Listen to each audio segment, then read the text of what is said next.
10 പോയി. ഇനി അടുത്ത ഒരു റമദാൻ വരുമ്പോ അടുത്തൊരു റമദാനിന്റെ പടച്ചോനെ അടുത്ത ഒരു റമദാൻ തുടക്കത്തിൽ വരുമ്പോ റഹ്മത്തിന്റെ 10 സ്വീകരിക്കാൻ ഈ പാവപ്പെട്ട ഞാനുണ്ടാകുമോ നിങ്ങളുണ്ടാകുമോ ഒരാൾക്കും പറയാൻ കഴിയില്ല.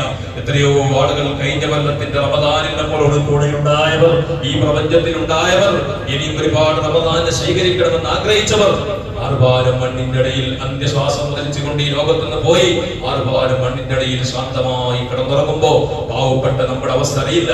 അല്ലാഹുവേ, ഇത് ഞങ്ങളുടെ ജീവിതത്തിന്റെ അവസാനത്തെ റമദാനാക്കല്ല റബ്ബേ. എന്നാലും നമ്മുടെ മനസ്സിൽ എപ്പോഴും ഒരു പേടി വേണം, എപ്പോഴും ഒരു പ്രതീക്ഷയും പേടിയും വേണം. പടച്ചോനെ, ഇത് നമ്മുടെ ജീവിതത്തിന്റെ അവസാനത്തതായി പോയാലോ എന്ന് ചിന്തിച്ചുകൊണ്ട് കിട്ടുന്ന അവസരങ്ങൾ മുതലാക്കണം. ഞാൻ സന്ദർഭോചിതമായിട്ടൊരു കാര്യം പറയുകയാ. റമദാനിന്റെ തറാവീഹിന്റെ കാര്യം ഞാൻ എല്ലാ കൊല്ലം വെള്ളിയാഴ്ച ഞാൻ സൂചിപ്പിക്കാറുണ്ട്. വിശുദ്ധമായ റമദാനിന്റെ ആദ്യത്തെ 10 പള്ളിയിലൊക്കെ നിറയെ ആളുകളായിരുന്നു. പക്ഷേ പള്ളിയിൽ നിന്ന് മഗ്ഫിറത്തിന്റെ 10 ആളുകൾ ഇങ്ങനെ കുറഞ്ഞു പോകുന്ന അവസ്ഥ. നാട്ടുകാരായ ജമാഅത്തുകാരായ നല്ലവരായ രക്ഷിതാക്കളോട്, ചെറുപ്പക്കാരോട്, ബാല്യക്കാരോട് എല്ലാവരോടും പറയുന്നു, സ്നേഹത്തിന്റെ ഭാഷയിലാണ് പറയുന്നത്. ഇനി ഒരു തറാവി, ഉദാഹരണത്തിന് റമദാൻ 30 കഴിഞ്ഞിട്ട് ഇനി ശവ്വാൽ 1 മാസത്തറാവി കണ്ടാൽ പിന്നീട് ഒരു തറാവീഹ് കാണണമെങ്കിൽ പിന്നെയും 11 മാസക്കാലം കാത്തു നിൽക്കണം. പ്രതീക്ഷയോടെ കാത്തിരുന്ന് ഒരു 20 റക്അത്ത് തറാവീഹ് നമ്മൾ കാത്തിരിക്കണ്ടേ. അത് നമുക്ക് കിട്ടുമെന്ന് ഉറപ്പില്ല എന്ന് ഞാൻ നേരത്തെ പറഞ്ഞതുപോലെ നഷ്ടപ്പെടുത്തി കളയരുത് മുഅ്മിനീങ്ങളെ. ജീവിതത്തിൽ കിട്ടുന്ന ഏറ്റവും വലിയ സൗഭാഗ്യമാണ് തറാവി. എവിടെ എന്ത് തിരക്കുണ്ടെങ്കിലും എത്ര ക്ഷീണമുണ്ടെങ്കിലും അല്ലാഹു തന്ന ആയുസാണ്, അല്ലാഹു തന്ന ആരോഗ്യമാണ്. ഈ ആരോഗ്യം അല്ലാഹു നമ്മളെ തന്നത്, അല്ലാഹു സുബ്ഹാനഹു വ തആല തന്നത് എന്തിന്?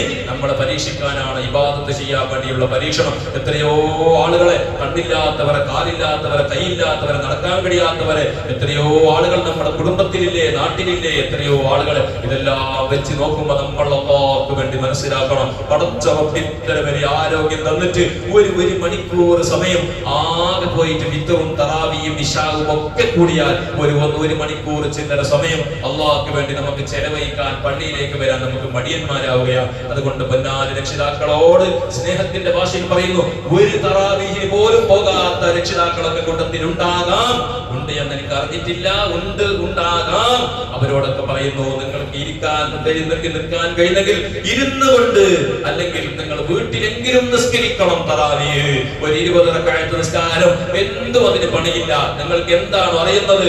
ഒരു ആദ്യത്തെ റക്അത്തിലൂടെ ഒരു വജ്ഹത്ത് ഓതി, എല്ലാ റക്അത്തിന്റെയും 2 റക്അത്തിന്റെ തുടക്കത്തിൽ റക്അത്തിൽ വജ്ഹത്ത് സുന്നത്തുണ്ട്. പക്ഷേ അതിന് ചുരുങ്ങിയ രീതിയിൽ ഇമാമിങ്ങൾ അതിനെ പരിഹരിക്കുകയാണ്. പക്ഷെ എന്നാലും അത് നമുക്ക് ഒറ്റയായി നിസ്കരിക്കുമ്പോൾ അങ്ങനെ സാധിക്കുന്നില്ലെങ്കിൽ ഒരു ഫാത്തിഹ, ഒരു സൂറത്ത് ഒരാൾക്ക് ഒന്നും ഓതാൻ കഴിയുന്നില്ല. ആയി പോയിട്ട് ഒരു ഖുൽയായുൽ കാഫിറൂൻ ഖുൽ ഹുവല്ലാഹു അതേ ഓതാൻ കഴിയൂ. എന്നാൽ എല്ലാ റക്അത്തിലും ഖുൽയായുൽ കാഫിറൂൻ ഖുൽ ഹുവല്ലാഹു അഹദ് ഓതിട്ട് നിങ്ങൾ പൊരയിലെങ്കിലും നിസ്കരിക്കി. ജീവിതത്തിൽ നിങ്ങൾ മരിച്ചിട്ട് നാളെ ഖബറിന്റെ ഉള്ളിലേക്ക് എത്തിയിട്ട് നിങ്ങളുടെ റിസൾട്ട് നിങ്ങൾക്ക് കിട്ടുമ്പോഴാണ്, നിങ്ങളെ കിതാബ് കയ്യിൽ വെച്ചിട്ട് വായിക്കുമ്പോഴാണ് 2025 ഇന്ന ദിവസത്തിന്റെ മാർച്ച് 2 തീയതിയിലുള്ള ഒരു തറാവീഹിന്റെ പ്രതിഫലം കിട്ടുമ്പോൾ നിങ്ങൾ അന്ന് ആഗ്രഹിച്ചു പോകും. ഇതൊന്നും എന്റെ വകയായി ഞാൻ വെറുതെ നിങ്ങളൊന്ന് ആവേശം കൊള്ളിക്കാൻ പറയുകയല്ല. കിതാബുകളിൽ ഇമാമിങ്ങളിൽ രേഖപ്പെടുത്തിയതിന് ഞാൻ പറയുകയാണ്, ഒരു തറാവീഹിന്റെ പ്രതിഫലം കിട്ടുമ്പോൾ പടച്ച റബ്ബിനോട് അവൻ ആഗ്രഹിച്ചു പോകും. അവന്റെ നഫ്സിനെ നെഞ്ചത്തടിച്ചു കൊണ്ടുവാ ഹസറത്താ, എന്റെ കേട് എന്ന് പറഞ്ഞുകൊണ്ട് അവന്റെ നെഞ്ചത്ത് അവന്റെ വലത് കൈ കൊണ്ട് അടിച്ചുകൊണ്ട് അവൻ പറയുമെത്രേ, ഈ നഫ്സല്ലേ എന്നെ തോപ്പിച്ചത്, ഈ തടിയല്ലേ എന്നെ പരാജയപ്പെടുത്തത്, വയറു നിറയെ തിന്നിട്ട് ക്ഷീണിതനായി എന്നെ മറക്കിയത് നീയല്ലേ, നിന്റെ ക്ഷീണം നീ തിന്നിട്ട് എന്റെ പണ്ട നിറച്ചത് കൊണ്ടല്ലേ എനിക്ക് ക്ഷീണമായി പോയത്. പടച്ച റബ്ബേ, ഒരു തറാവീഹിന്റെ കൂലി ഇത്രയാണെങ്കിൽ അല്ലാഹുവേ അല്ലാഹുവേ അല്ലാഹുവേ, ഒരു തറാവീഹ് എന്റെ ജീവിതത്തിൽ ഞാൻ ഇത്ര കൂലി കിട്ടുമെന്നറിഞ്ഞിരുന്നെങ്കിൽ എന്റെ ജീവിതത്തിന്റെ 60 കൊല്ലത്തിന്റെ ഇടയിൽ ഒരു തറാവീഹ് പോലും നഷ്ടപ്പെടുത്താതെ ഞാൻ അങ്ങ് നിസ്കരിക്കുമായിരുന്നു എന്ന് അവൻ ആഗ്രഹിക്കുന്ന ഒരു ദിവസം വരുമെന്ന് മഹാന്മാർ നമുക്ക് പഠിപ്പിച്ചു തരുമ്പോ, ആരോഗ്യമുണ്ടായവർ, ആരോഗ്യമുണ്ടായിട്ട്, സുഖങ്ങളുണ്ടായിട്ട്, സന്തോഷങ്ങളുണ്ടായിട്ട് മറ്റുള്ള കാര്യങ്ങൾക്കൊക്കെ നമ്മൾ പോകുന്നില്ലേ? കുടുംബത്തിൽ കല്യാണമുണ്ടെങ്കിൽ ഇവിടുന്ന് ബാംഗ്ലൂർ വരെ നമ്മൾ യാത്ര ചെയ്യാൻ തയ്യാറാണ്, തിരുവനന്തപുരം വരെ പോകാൻ നമ്മൾ തയ്യാറാണ്. ചെറിയ ഒരു ആവശ്യത്തിന് വേണ്ടി നമ്മുടെ എത്രയോ കിലോമീറ്റർ കണക്ക് ദൂരെ നമ്മൾ പോവുകയാണ്. ഇന്നലെ ഞാൻ എന്റെ ഒരു സുഹൃത്തിനെ വിളിച്ചു. അദ്ദേഹം ഒരു ഫ്രൂട്ട്സ് കച്ചവടക്കാർ, മറ്റേ വെജിറ്റബിൾ കച്ചവടക്കാരനാണ്. അദ്ദേഹം പറഞ്ഞു, ഉസ്താദേ, അദ്ദേഹം വിളിക്കുമ്പോൾ ഞാൻ പെത്തൻകടിയുടെ ഭാഗത്ത് വന്നുകൊണ്ടിരിക്കുകയാണ്.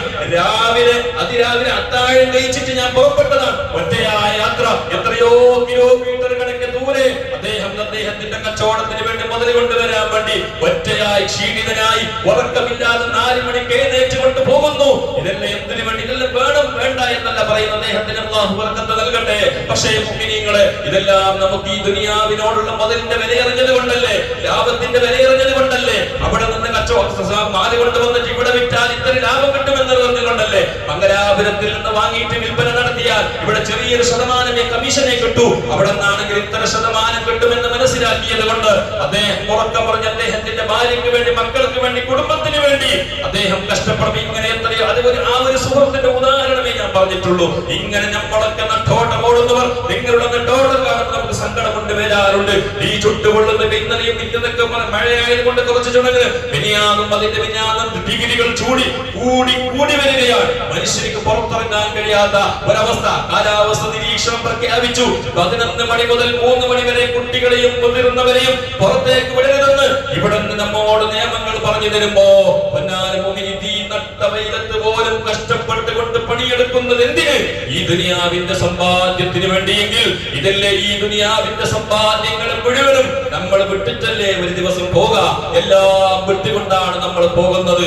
ഈ പ്രപഞ്ചത്തിലേക്ക് വരുമ്പോ നമ്മൾ എന്തെങ്കിലും കൊണ്ടുവന്നിട്ടുണ്ടോ? ഈ ലോകത്തെ ഏതെങ്കിലും ഒരു മനുഷ്യൻ, ലോകത്തെ ബില്യൺ കണക്കിന് കോടിക്കണക്കിന് സമ്പത്തുണ്ടായ അംബാനിമാർ ലോകത്ത് വിലസുമ്പോൾ അവരുടെ ഒരു ദിവസത്തിന്റെ വരുമാനം കേട്ടാൽ പാവപ്പെട്ട നമ്മൾ ഞെട്ടിപ്പോകുമെങ്കിൽ, ഒരു ദിവസത്തിന്റെ ഒരു മണിക്കൂറിന്റെ അവരുടെ വരുമാനം നമുക്കൊരു കൊല്ലത്തിൽ സമ്പാദിക്കാൻ കഴിയുന്നില്ലെങ്കിൽ, ഇങ്ങനെ കോടി ഡോളറുടെ വരുമാനമുള്ള ആളുകൾ അവരൊന്നും പ്രപഞ്ചത്തിലേക്ക് വരുമ്പോ ഒന്നും കൊണ്ടുവന്നില്ല.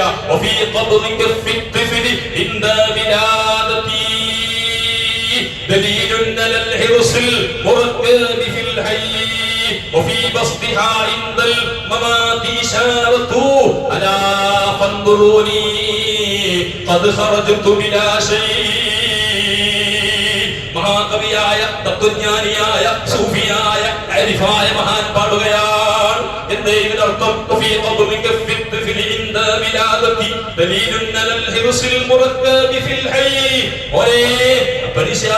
അടിമയായ മനുഷ്യ, പ്രസവിക്കുന്ന കുഞ്ഞിന്റെ അടുക്കലേക്ക് പോയി നോക്കണം. ഞാൻ കഴിഞ്ഞ ആഴ്ച പറഞ്ഞില്ലേ? എന്നാൽ ഈ ലോകത്തിൽ നിന്ന് നമ്മൾ പോകുമ്പോ കൈയെല്ലാം ഉയർത്തിക്കൊണ്ട്, കൈയെല്ലാം മലർത്തിക്കൊണ്ട് പോകുമ്പോ ഈ പ്രപഞ്ചത്തിൽ ഒന്നും നമ്മൾ കൊണ്ടുവന്നതല്ല. എല്ലാം അല്ലാഹു നമുക്ക് തൽക്കാലമായി തന്നതാണ്. പ്രപഞ്ചത്തിൽ ഈ ലോകത്തുള്ള എല്ലാം എന്റെ ഡ്രസ് എന്റേതാണെന്ന് പറയാനില്ലല്ലോ. ഞാനിട്ട ഈ കമീസ് ഇത് എന്റേതാണെന്ന് എനിക്ക് പറയാമെങ്കിലും ഇത് എന്റേതാണെന്ന് എനിക്ക് പൂർണ്ണമായി അവകാശപ്പെടാനില്ല. കാരണം ഇന്ന് ഞാൻ മരിച്ചാൽ ഒരുപക്ഷെ എന്റെ ഈ കമീസ് നാളെ ഒരുപക്ഷെ മറ്റുള്ളവർ ആരെങ്കിലും ധരിച്ചേക്കാം, അവർക്കായിരിക്കും. ഞാൻ സഞ്ചരിക്കുന്ന ഒരു വാഹനമുണ്ട്, ഇത് എന്റേതാണെന്ന് പറയാനില്ല. താൽക്കാലികമായിട്ട് എന്റെ കയ്യിൽ അല്ലാഹു തന്നിട്ടേ ഉള്ളൂ. പക്ഷേ നാളെ നാം മരിച്ചാൽ അതിൻ്റെതായിരിക്കുന്ന RC മറ്റെന്റെ മകന്റെയോ എന്റെ ഭാര്യയുടെയോ എന്റെ കുടുംബക്കാരെയോ ജ്യേഷ്ഠന്റെയോ അനുജന്റെ പേരിലാകുന്നു. എനിക്കൊരു അല്പം ഭൂമിയും ഒരു വീടുമുണ്ട്. ആ ഭൂമി ഇതിന്റെ വീടാണ്, എന്റെ വീടാണെന്ന് പറയുന്നു. 99 വയസ്സായ ആജിയാരും വയോവൃദ്ധനും എന്റെ സ്വത്താണെന്ന് പറഞ്ഞുകൊണ്ട് നടക്കുന്ന ഈ പ്രപഞ്ചത്തിലുള്ള വീട് അത് നമ്മോടേതല്ല, നമ്മൾ കൊണ്ടുവന്നതല്ല. എത്രയോ ആളുകൾ ഉപയോഗിച്ച് പഴയതായി നമുക്ക് കിട്ടിയ ഭൂമിയാണ് ഈ കൊടാലി എന്ന് പറയുന്ന ഈ ഭൂമി.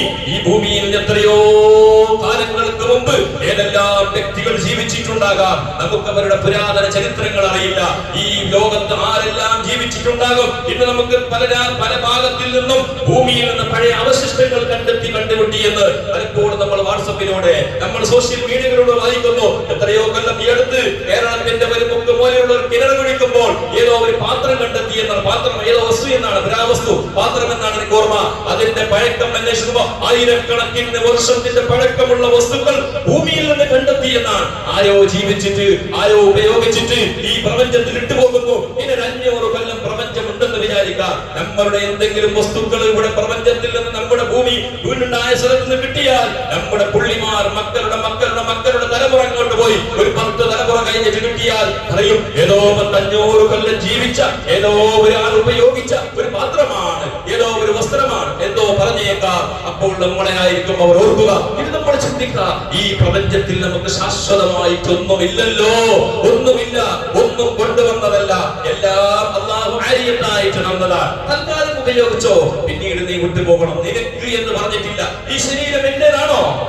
എന്റേതാണെന്ന് പറയാൻ നിങ്ങൾക്ക് അവകാശമുണ്ടോ? നിങ്ങളുടേതാണെന്ന് ഇല്ലല്ലോ. അതുകൊണ്ടാണ് ഫുഖഹാ പറയുന്നത്, ഒരാളുടെ കണ്ണെടുത്തിട്ട് വിൽക്കാൻ പാടുണ്ടോ? ഒരാളുടെ ശരീരത്തിന്റെ കൈയെടുത്തിട്ട് വിൽക്കാൻ പാടുണ്ടോ? ഫുഖഹാ വളരെ വ്യക്തമായി കിതാബുകളിൽ ചർച്ച ചെയ്യുന്നുണ്ട്. കൈയെടുത്തിട്ട് അവന്റെ കൈയും കാലും അവയവങ്ങൾ വിൽക്കാൻ പാടില്ല. എന്തേ കാരണം? അത് അവന്റേതല്ല. അവന്റേതല്ലാത്ത വിൽക്കാൻ പാടുണ്ടോ? ഉദാഹരണത്തിന് വാടകയ്ക്കിരിക്കുന്നു. ഉദാഹരണത്തിന് വാടക വീട്ടിൽ ഒരാൾ ഇരിക്കുന്നു എന്ന് വിചാരിച്ചോ. വാടക വീട്ടിൽ ഇരിക്കുന്ന എന്തെങ്കിലും ഒരു വസ്തു അദ്ദേഹത്തിന്റെ വീടിന്റെ ജനലെടുത്തിട്ട് വിൽക്കാൻ പാടുണ്ടോ? അവൻ താമസിക്കുന്ന വാടകക്കെടുത്ത വീടിന്റെ പാടില്ലല്ലോ. വാടകക്കെടുത്ത വീടിന്റെ തെങ്ങിന്റെ മടല് പോലും എടുക്കാൻ പാടുണ്ടോ ഉടമസ്ഥന്റെ അനുമതി ഇല്ലാതെ? മനസ്സിലാക്കേണ്ട വിഷയമാണ്. വാടക വീട്ടിൽ വാടകയ്ക്ക് ഇരുന്നാൽ വാടക വീടിന്റെ തൊട്ടടുത്ത് കോൺട്രസ്റ്റിന്റെ അടുത്ത് ഒരു തെങ്ങുണ്ട് എന്ന് വിചാരിച്ചോ. ആ തെങ്ങിൽ കുറെ തേങ്ങ കായ്ക്കുന്നു. ആ തേങ്ങ ഉടമസ്ഥന്റെ അനുമതി ഇല്ലാതെ എടുക്കാൻ പാടില്ല. തേങ്ങ എടുക്കുന്ന കാര്യം വിട്. അതിന്റെ മടല് തന്നെ പറയണ ഓല, നമ്മുടെ നാട്ടിൽ പറയാം ഓല, ഇവിടുത്തെ മടൽ ഏതായാലും മനസ്സിലായാൽ മതി. അതുപോലും അതെടുക്കാൻ പാടില്ല എന്നല്ലേ ഫുഖഹാ പറയുന്നത്. അങ്ങനെ നമുക്ക് വാടകയ്ക്ക് ഉപയോഗിക്കാൻ തന്നതാണ്. തൽക്കാലം നീ ഉപയോഗിച്ചോ. നിങ്ങൾക്ക് ഈ ശരീരം നിനക്ക് തൽക്കാലം നമ്മൾ റൂഹിനെ കൊണ്ടുപോകുന്ന വാഹനമാണ് ശരീരം. റൂഹിനെ കൊണ്ടുപോകുന്ന വാഹനമേ ആ വാഹനമാണ്. ഇതിന്റെ റൂഹ് സഞ്ചരിക്കുന്ന വാഹനം. ശരീരത്തിൽ നിന്ന് റൂഹ് ഊരിപ്പോയാൽ ഈ തടി ആർക്കും വേണ്ട. മക്കൾക്ക് വേണ്ട, ഭാര്യക്ക് വേണ്ട, ഉപ്പാക്ക് വേണ്ട, ഉമ്മാക്ക് വേണ്ട. പറയോ ഏതെങ്കിലും ഇന്ന് വരെ എത്രയോ കോടാനക്കോടി സമ്പാദിച്ചപ്പോ മുതലാളിയുടെ മക്കൾ, ആ മക്കൾ ഉപ്പ മരിച്ചല്ലോ എന്ന് വിചാരിച്ചിട്ട് ഒരാഴ്ച കാലം എന്റെ ഉപ്പാന്റെ മയ്യത്ത് വരെ ഇരുന്നോട്ടെ എന്ന് വെച്ചിട്ട് ഏതെങ്കിലും ഒരു മുതലാളി വെച്ചതുണ്ടോ? വെക്കാൻ പാടില്ല, അത് വേറെ കാര്യം. പക്ഷെ വെപ്പിച്ചിട്ടുണ്ടോ? ഇല്ല. മരിച്ചാൽ ഉടനെ കൊണ്ടുപോയി എത്രയും 24 മണിക്കൂർ കഴിയുന്നതിന് മുമ്പ് അവന്റെ ശരീരത്തിന്റെ പകർച്ച വരുന്നു എന്നുള്ളത് നമുക്ക് അറിഞ്ഞ കാര്യമാണ്.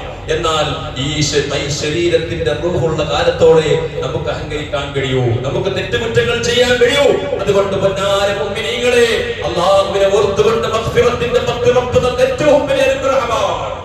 അല്ലാഹു അടിമകളോട് ചെയ്ത ഏറ്റവും വലിയ അനുഗ്രഹം മഗ്ഫിറത്താണ്. മഗ്ഫിറത്തിനെ നമ്മൾ മനസ്സിലാക്കിയാൽ അതിനേക്കാളും വലിയ ഒരു അനുഗ്രഹം വേറെയില്ല. ഞാനിപ്പോൾ ചിന്തിച്ചു പോകുന്നു, പടച്ചോനെ, അല്ലാഹു സുബ്ഹാനഹു വ തആല തെറ്റുകൾ ഒരിക്കൽ ചെയ്ത് അതിനെ പൊറുപ്പിക്കാനുള്ള വഴിയില്ലെങ്കിൽ ഞാനും നിങ്ങളും ഈ ലോകത്തുള്ള മനുഷ്യർ ആരെങ്കിലും ഈ 21ാം നൂറ്റാണ്ടിൽ ഈ കാലഘട്ടത്തിൽ ജീവിക്കുന്ന ഒരു മനുഷ്യർക്ക് സ്വർഗ്ഗത്തിൽ പോകാൻ കഴിയോ? നമ്മൾ ചെയ്ത കുറ്റം, ഇന്ന് ചെയ്ത കുറ്റത്തിന് അതിനെ പൊറുപ്പിക്കാൻ, പൊരുത്തപ്പെടിക്കാനുള്ള വഴി അല്ലാഹു ഒരു ഓഫർ വെച്ചിട്ടില്ലെങ്കിൽ, ഓപ്ഷൻ വെച്ചിട്ടില്ലെങ്കിൽ എന്താകുമായിരുന്നു നമ്മുടെ കുറ്റകൃത്യങ്ങളുടെ എണ്ണം? നമുക്കറിയാലോ, ചെറിയ കുട്ടി 1ാം ക്ലാസ്സിലേക്ക്, അംഗനവാടിയിലേക്ക്, LKG-യിലേക്ക്, UKG-യിലേക്ക് പോകുന്ന കുട്ടികൾ പഴയ കാലത്ത്, ഇപ്പൊ എങ്ങനെയെന്ന് അറിയില്ല, ഇപ്പോഴത്തെ കാലം മാത്രം വ്യത്യാസം ഉള്ളത്. പഴയ കാലത്ത് നമ്മളൊക്കെ ചെറുപ്പത്തിൽ 1ാം ക്ലാസ് 2ാം ക്ലാസ് വരെ സ്ലേറ്റിലാണ് എഴുതാ, അല്ലെ? നമ്മളെ ഇത് പഠിച്ചത് സ്ലേറ്റിൽ നിന്നാണ്, അല്ലെ? എന്തേ സ്ലേറ്റിൽ എഴുതാൻ കാരണം? സ്ലേറ്റിൽ തെറ്റിയാൽ അപ്പം തന്നെ മായ്ക്കാൻ ഓഫറുണ്ട്, അല്ലെ? അതിനുള്ള സംവിധാനമുണ്ട്. അത് കഴിഞ്ഞിട്ട് പെൻസിലിലാണ് പിന്നീട് എഴുതിയത്.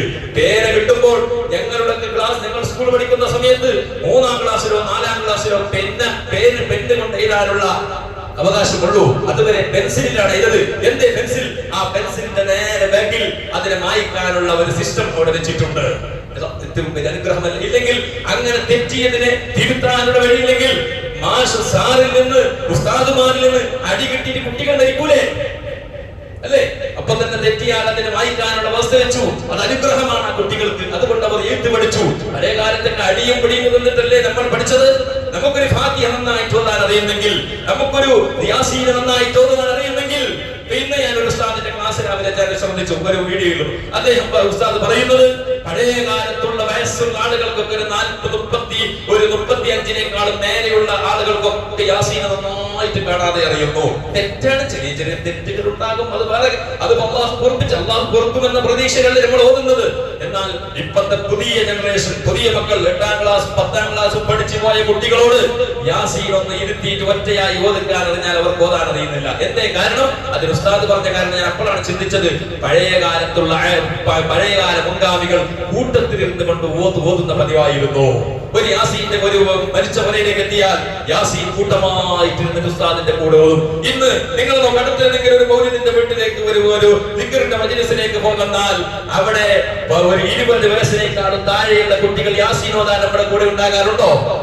ഇല്ല. അവർക്ക് പ്രാക്ടിക്കലായിട്ട് ഓതാനുള്ള സംവിധാനമില്ല. പഴയ കാലത്തടി നമ്മളൊക്കെ അത് ഇന്ന് ഇവിടുത്തെ സർക്കാരിന്റെ നിയമമായത് കൊണ്ടൊന്നും ചെയ്യാനില്ല.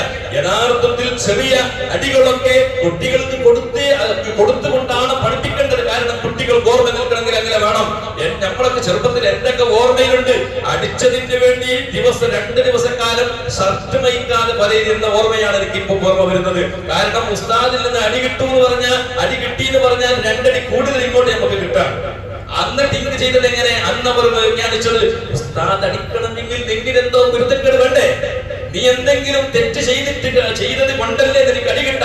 അങ്ങനെ ഉസ്താദിന്റെ അടിക്ക് കാരണക്കാരായവൻ നിനക്ക് ശാപമാണെന്ന് വിചാരിച്ച് ഇങ്ങോട്ട് അടി കിട്ടിയിരുന്ന കാലമായതുകൊണ്ട് അന്ന് പേടിച്ചുകൊണ്ട് ഉസ്താദിനെയും മാതാപിതാക്കളെയും പേടിച്ചുകൊണ്ട് അള്ളാഹുവിന്റെ തൗഫീഖോടുകൂടി നമുക്കൊന്നും പറയുന്നില്ലെങ്കിൽ ഇന്ന് ഈ ഒരു അന്തസ്സിലൂടെ ജീവിക്കുന്നത് ആ ഉസ്താദുമാരുടെ മാർഗദർശനമാണ്, ആ മാതാപിതാക്കളുടെ മാർഗദർശനമാണ്. ഇന്ന് സമുദായത്തിൽ മക്കൾക്ക് മാതാപിതാക്കളെ ഭയമുണ്ടോ? നമ്മുടെ മക്കൾക്ക് ഉപ്പാന് ഭയമുണ്ടോ? മാതാപിതാക്കളെയും ഉസ്താദുമാരെയും പേടിയില്ലാത്തൊരു കാലമായി. ഉസ്താദുമാർക്കെതിരെ മുദ്രാവാക്യം വിളിക്കുന്നവർ, സ്കൂൾ മാസ്റ്റർമാർക്കെതിരെ മുദ്രാവാക്യം വിളിക്കുന്ന സമൂഹം, ഈ സമുദായം വളർന്നു വന്നത് ഈ സമുദായത്തിന്റെ നാശത്തിന്റെ പോക്കാണെന്ന് മനസ്സിലാക്കണം.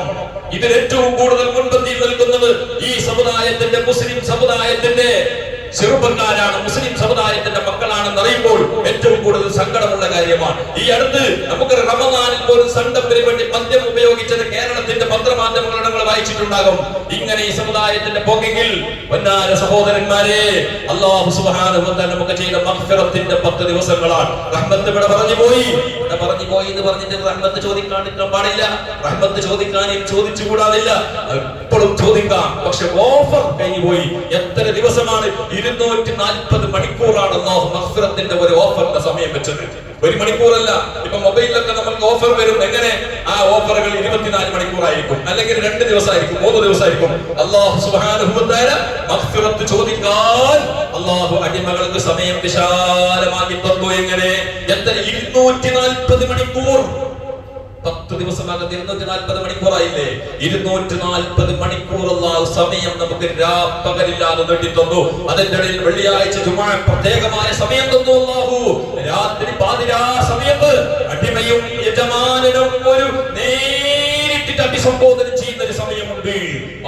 മഹാനായ മുഹമ്മദ് റസൂലുള്ളാഹി സ്വല്ലല്ലാഹു അലൈഹി വസല്ലം പറയുന്നു, അടിമയും റബ്ബും നേരിട്ടുള്ള സംഭാഷണം, നേരിട്ടുള്ള സംഭാഷണം.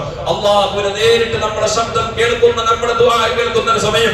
അത് ഏത് സമയമാണ്? രാത്രിയുടെ 3 ഭാഗം കഴിഞ്ഞാൽ ജനങ്ങളെല്ലാം, സൃഷ്ടികളെല്ലാം കടന്നുറങ്ങിക്കൊണ്ട് സുഖനിദ്രയിൽ ആണ്ടുപോകുമ്പോൾ അല്ലാഹുവിന്റെ മുമ്പിലേക്ക് കൈ നീട്ടിക്കൊണ്ട് 2 കൈ ഉയർത്തിക്കൊണ്ട് പ്രാർത്ഥിക്കുന്ന ഒരു സമയം. ആ പ്രാർത്ഥനയ്ക്ക് അല്ലാഹു ഉത്തരം തരാതിരിക്കില്ല.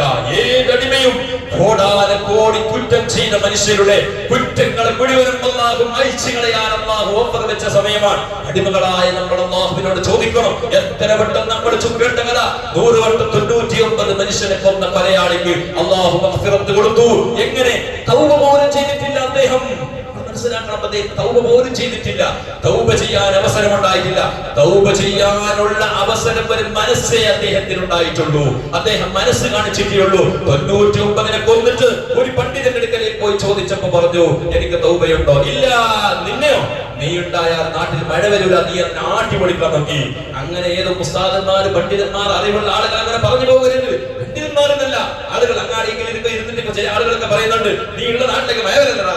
അതൊന്നും പറഞ്ഞുകൂടാ. ഈ കാലഘട്ടത്തിൽ പ്രത്യേകിച്ച് ബാല്യക്കാരോട് പറഞ്ഞപ്പോൾ ഞാൻ കഴിഞ്ഞ ആഴ്ച പറഞ്ഞില്ലേ, പേടിക്കേണ്ട കാലാണ്. കയ്യിൽ ബാക്കിലുണ്ടാവും കഞ്ചാവോ മറ്റുള്ള ഇതോടത്തിന്റെ ബാക്കിൽ എന്തെങ്കിലും ആയതുണ്ടാവും.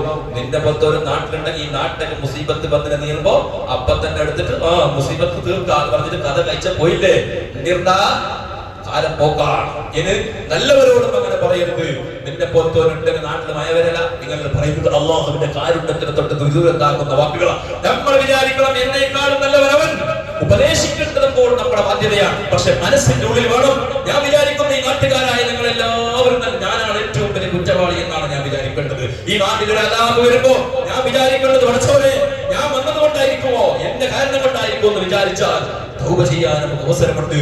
നമുക്ക് എന്തെങ്കിലും അനുഗ്രഹം കിട്ടുമ്പോ എന്നെ കൊണ്ട് കിട്ടി എന്ന് തോന്നുന്നത് അത് തോന്നിപ്പോകരുത്. ആരെങ്കിലും കൊണ്ട് കിട്ടിയതായിരിക്കാം. ഞാൻ വിചാരിക്കുന്നു അള്ളാഹുവിന്റെ കൈ നിറയെ സമ്പത്ത് നല്ല ജീവിക്കാൻ ഞാൻ എപ്പോഴും പറയാറുണ്ട്.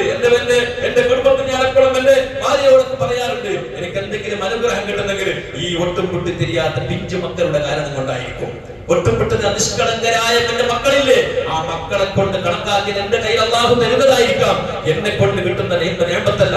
ഇങ്ങനെയാണ് നമ്മൾ മനസ്സിലാക്കേണ്ടത്. ഇതൊക്കെ എന്നെ കൊണ്ട് കിട്ടി, ഞാൻ നല്ലതായത് കൊണ്ട് കിട്ടി, അങ്ങനെ ചിന്തിച്ചു പോകരുത്. 99 കൊന്ന മനുഷ്യൻ പണ്ടിനെ എത്രയും പെട്ടെന്ന് നാട് വിട്ടോ. എങ്ങനെ തൗബ ഇല്ലെങ്കിൽ പിന്നെ ഈനൊന്നിനെ വെച്ചിട്ട് ഈ കൊയന്തനെ വെച്ചിട്ട് എന്ത് കാര്യം? സെഞ്ചുറി അടിച്ചു, 100 പൂർത്തിയാക്കി പോയി. അങ്ങനെ അയാൾക്ക് പ്രതീക്ഷ വിട്ടില്ല, മനസ്സിനുള്ളിൽ പ്രതീക്ഷ തീർന്നില്ല. വേറെ അതിനേക്കാളും പിന്നെ കാത്തീറ്റത്തേക്ക് പോയി. കത്തീറ്റിനെ കഴിഞ്ഞിട്ട് കെട്ടിയിട്ട് കത്തീപ്പ് മസാല ശരിയായി നേരെ ഇടം പോണോ. പിന്നെ ആ പീഡിയത്തേക്ക് പോയിട്ട് എണ്ണുന്നല്ല, വേറെ കാത്തീറ്റത്തേക്ക് പോകണം. അല്ലെങ്കിൽ എന്നെക്കാളും വലിയ ഉസ്താദ് വലിയ ആൾക്കാരുണ്ടാവും, പുറത്തേക്ക് പോകണം. അങ്ങനെ വലിയ ഉസ്താദിത്തേക്ക് പോയി, വലിയ കാത്തീറ്റത്തേക്ക് പോയിട്ട് പറഞ്ഞ് അയാൾ ഹിക്മത്തുകളാണ്. അതാണ്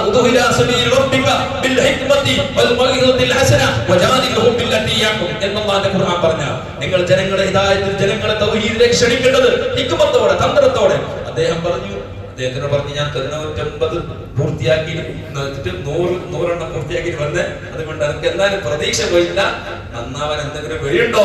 അയാൾ പറഞ്ഞു നീ എത്രയും പെട്ടെന്ന് ഇവിടുന്ന് നാട് വിടണം. പക്ഷെ ഇവിടെ നീ തൗബ ചെയ്ത് തൗബ സ്വീകരിക്കില്ല ഈ നാട്ടില്. കാരണം അങ്ങനല്ലേ, ഈ ചാരിയാൽ ചാരി നടക്കും പറഞ്ഞിട്ട് ഇതില്ലേ, ചാരിയാൽ ചാരി നടക്കും.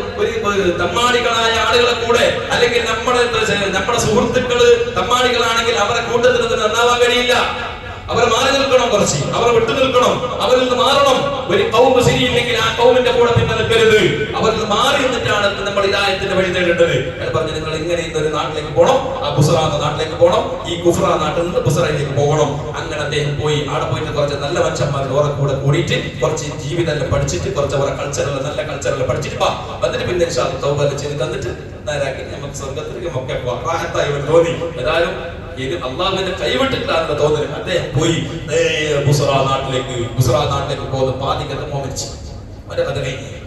ബുഖാരിയിലുള്ള കഥയാണ്, ഇതൊന്നും വെട്ടുകഥകളല്ല. എത്രയോ ഉസ്താദ് മുതാലിബുകൾ വേദനിക്കുമ്പോ ചിന്തിക്കാൻ നമുക്ക് സമയമായിട്ടില്ല. പകുതിക്കെത്തുമ്പോ വീട് മരിച്ചു. അങ്ങനെ സ്വർഗത്തിന്റെ മലായികത്തും നരകത്തിന്റെ മലായികത്തും വന്നിട്ട് ഫൈറ്റായി. നരകാവകാശികളോട് നരകത്തിന് കാക്കുന്ന മലക്കുകൾ പറഞ്ഞു, ഇത് ഞങ്ങൾക്ക് അവകാശപ്പെട്ടതാണ്. 99 കൊന്ന മനുഷ്യനാണ് ഈ മനുഷ്യൻ, അതുകൊണ്ട് ഞങ്ങൾ കൊണ്ടുപോകുന്നു എന്ന് പറഞ്ഞു. ആ സമയത്ത് സ്വർഗാവകാശികളായ സ്വർഗത്തിനെ കാക്കുന്ന മലായികത്ത് പറഞ്ഞു, ഇയാള് 99 1000 ആള് കൊന്നിട്ടുണ്ടെങ്കിലും പോയത് തൗബ തേടിയിട്ടല്ലേ, അതുകൊണ്ട് സ്വർഗത്തിലേക്കുള്ള വഴിയാണ്. അങ്ങനെ 2 മലായികത്ത് ഇങ്ങനെ ചർച്ച ചെയ്യുമ്പോൾ, തർക്കം ചെയ്യുമ്പോ മൂന്നാമതായി ഒരു മലക്കിനെ അല്ലാഹു അയച്ചു കൊടുത്തുകൊണ്ട് മധ്യനിര അവിടെ സ്വീകരിച്ചു. മസ്ലഹത്ത് ഉണ്ടാക്കി, കോംപ്രമൈസ് ആക്കി. എങ്ങനെ? ഇയാൾ വന്ന നാട്ടിൽ നിന്നും പോകുന്ന നാട്ടിൽ നിന്നും അളന്നു നോക്കണം. ഇയാൾ വന്ന നാട്ടിലേക്കാണ് ഇയാൾ അടുത്തിട്ടുള്ളതെങ്കിൽ ഇയാൾ നരകത്തിലേക്ക് കൊണ്ടുപോയിക്കോ. ഇയാൾ പോകുന്ന നാട്ടിലേക്കാണ് ഇയാൾ അടുത്തിട്ടുള്ളതെങ്കിൽ അങ്ങോട്ട് മുൻതൂക്കം കൊടുക്കണം. അങ്ങനെ ബുസ്റ നാട്ടിലേക്ക് അളന്നു നോക്കുമ്പോ ഒരു ചാൺ നമുക്ക് മനസ്സിലാക്കി, 1 ഫീറ്റ് എന്ന് വെച്ചോ, 1 ഫീറ്റ് ആ കത്തനെടുത്തിട്ടുള്ളൂ. സ്വർഗത്തിന്റെ മലായികത്ത് ഇയാൾ സന്തോഷത്തോടെ കൊണ്ടുപോയി. എന്തേ ചെയ്തിട്ടുള്ളൂ? തൗബ ചെയ്യാനുള്ള ഒരു മനസ്സേ അദ്ദേഹം കാണിച്ചിട്ടുള്ളൂ. തൗബ ചെയ്യാനുള്ള മനസ്സ് തൗബ ചെയ്തിട്ടില്ല. ചെയ്യണമെങ്കിൽ എടുക്കണം. ബുസ്റ നാട്ടിലേക്ക് എത്തിയിട്ടാണ് പണ്ഡിതന്മാരെ കണ്ടിട്ട് നല്ലവരോട് കൂടെ കൂടിയിട്ട് നല്ല കൾച്ചറിനെ പഠിച്ചിട്ടാണോ? അതിനു മുമ്പേ അള്ളാഹു അദ്ദേഹത്തെ സെലക്ട് ചെയ്തു, ഏറ്റെടുത്തു. എന്തേ? അള്ളാഹുവിലേക്ക് തൗബ ചെയ്യാനുള്ള മനസ്സ് കാണിച്ചത് കൊണ്ട്. അതുകൊണ്ട് പൊന്നാര മുഅ്മിനീങ്ങളെ, തൗബ അള്ളാഹു തന്ന ഏറ്റവും വലിയ അനുഗ്രഹമാണ്. മഹാനായ അബ്ദുൽ ഖറാർ റളിയല്ലാഹു തആല അൻഹുവിനെ കൊന്ന വഹ്ശി, ചരിത്രത്തിൽ ഏറ്റവും കൂടുതൽ സ്വഹാബത്ത് റസൂലുള്ളാഹി തങ്ങളുടെ സ്വഹാബത്തിലേക്ക് പേര് കേട്ടാൽ ഏറ്റവും ദുഃഖം തോന്നുന്ന സ്വഹാബിയാണ് വഹ്ശി. അല്ലാഹുവിന്റെ റസൂൽ വഹ്ശിന്റെ പേര് കേൾക്കുമ്പോൾ കണ്ണുനീർ ഒലിപ്പിക്കുമായിരുന്നു മഹാനായ വഹ്ശി. ആരായിരുന്നു വഹ്ശി? അല്ലാഹുവിന്റെ റസൂലിന്റെ പ്രിയപ്പെട്ട സ്വഹാബി, പ്രിയപ്പെട്ട പിതൃവ്യനായ ബഹുമാനപ്പെട്ട അബ്ദുൽ ഖറാർ റളിയല്ലാഹു അൻഹു കൊല ചെയ്ത മഹാനാണ് ബഹുമാനപ്പെട്ട വഹ്ശി റളിയല്ലാഹു അൻഹു. ആരാണ്? ഹിന്ദ് എന്ന പെണ്ണിന്റെ അടിമ. പക്ഷെ കൊല്ലങ്ങളോളമായി അടിമവേല ചെയ്തിട്ട് മടുത്തിട്ട് മോചന ദ്രവ്യം കൊടുക്കാൻ കയ്യിൽ പണമില്ല. പക്ഷെ എങ്ങനെയെങ്കിലും മോചിതനാകണം. ഇന്ദിനോട് ചോദിച്ചു, മോചന കർവിന് എന്താണ് വേണ്ടത്? ആ സമയത്ത് ഒറ്റ കാര്യമേ പറഞ്ഞിട്ടുള്ളൂ, എന്റെ ഭർത്താവിനെ കൊന്ന ഹംസാ റളിയല്ലാഹു അൻഹുവിനെ കൊന്നിട്ട് ആ ബദർക്ക് അതിന്റെ പക വീട്ടിയാൽ നിന്നെ ഞാൻ അടിമത്തത്തിൽ നിന്ന് മോചനം ചെയ്യാം. ആ വശി അന്നിങ്ങനെ ചിന്തിച്ചു. അതുമുതൽ അതിലേക്കുള്ള ഐഡിയകൾ, തന്ത്രങ്ങൾ, അതിലേക്കുള്ള വഴികൾ കണ്ടെത്തി. ഉഹദിന്റെ പോർക്കളത്തിലേക്ക് പോയി നിൽക്കുന്ന ഹംസത്തുൽ ഖറാർ റളിയല്ലാഹു അൻഹുവിന്റെ പിന്നാലെ കൂടി പിന്നിൽ പോയി വിഷം കൂട്ടപ്പെട്ട ചാറ്റുളി എറിഞ്ഞുകൊണ്ട് ഹംസത്തുൽ ഖറാർ റളിയല്ലാഹു അൻഹുവിനെ ദാരുണമായി കൊലപ്പെടുത്തിയ വശി നാട് വിട്ടു. മദീനയിൽ നിന്നില്ല, എവിടെയും നിന്നില്ല. സ്വഹാബത്ത് കണ്ടാൽ തന്റെ ഉടലിൽ തലയുണ്ടാകില്ലെന്ന് ഉറപ്പിച്ച ഹംസത്തുൽ ഖറാർ റളിയല്ലാഹു അൻഹുവിന്റെ ഘാതകനായ ബഹുമാനപ്പെട്ട വശി നാട് വിട്ടു.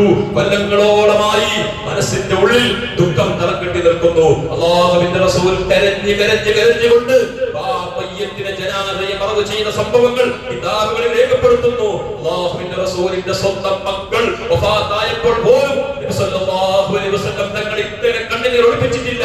ഇസ്ലാമിന്റെ വീരശൂര പരാക്രമിയായ മഹാനായ സയ്യിദ് ശുഹദാ ഹംസ നബി തങ്ങളുടെ ഇളാമയാണ്, അബ്ദുൽ മുത്തലിബിന്റെ മകനാണ്, അബ്ദുള്ളയുടെ സഹോദരനാണ്.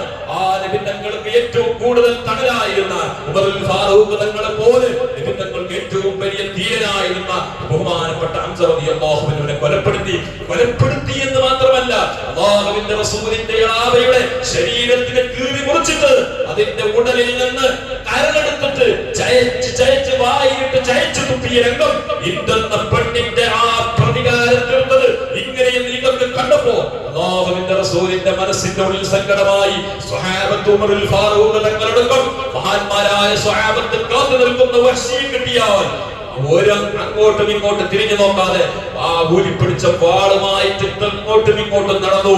അല്ലാഹുവിന്റെ റസൂലിനെ കരയിപ്പിച്ച അവിടെ ഏറ്റവും കൂടുതൽ ഹംസാ റളിയല്ലാഹു അൻഹുവിനെ കൊല ചെയ്തതല്ല അവരുടെ ദുഃഖം, നബി തങ്ങളെ കണ്ണുനീരിന് സാക്ഷിയാകേണ്ടി വന്നല്ലോ എന്നോർത്ത് ആ വഹ്ശിനെ അങ്ങോട്ടും ഇങ്ങോട്ടും പരിധി നോക്കി, എവിടെയും കിട്ടിയില്ല.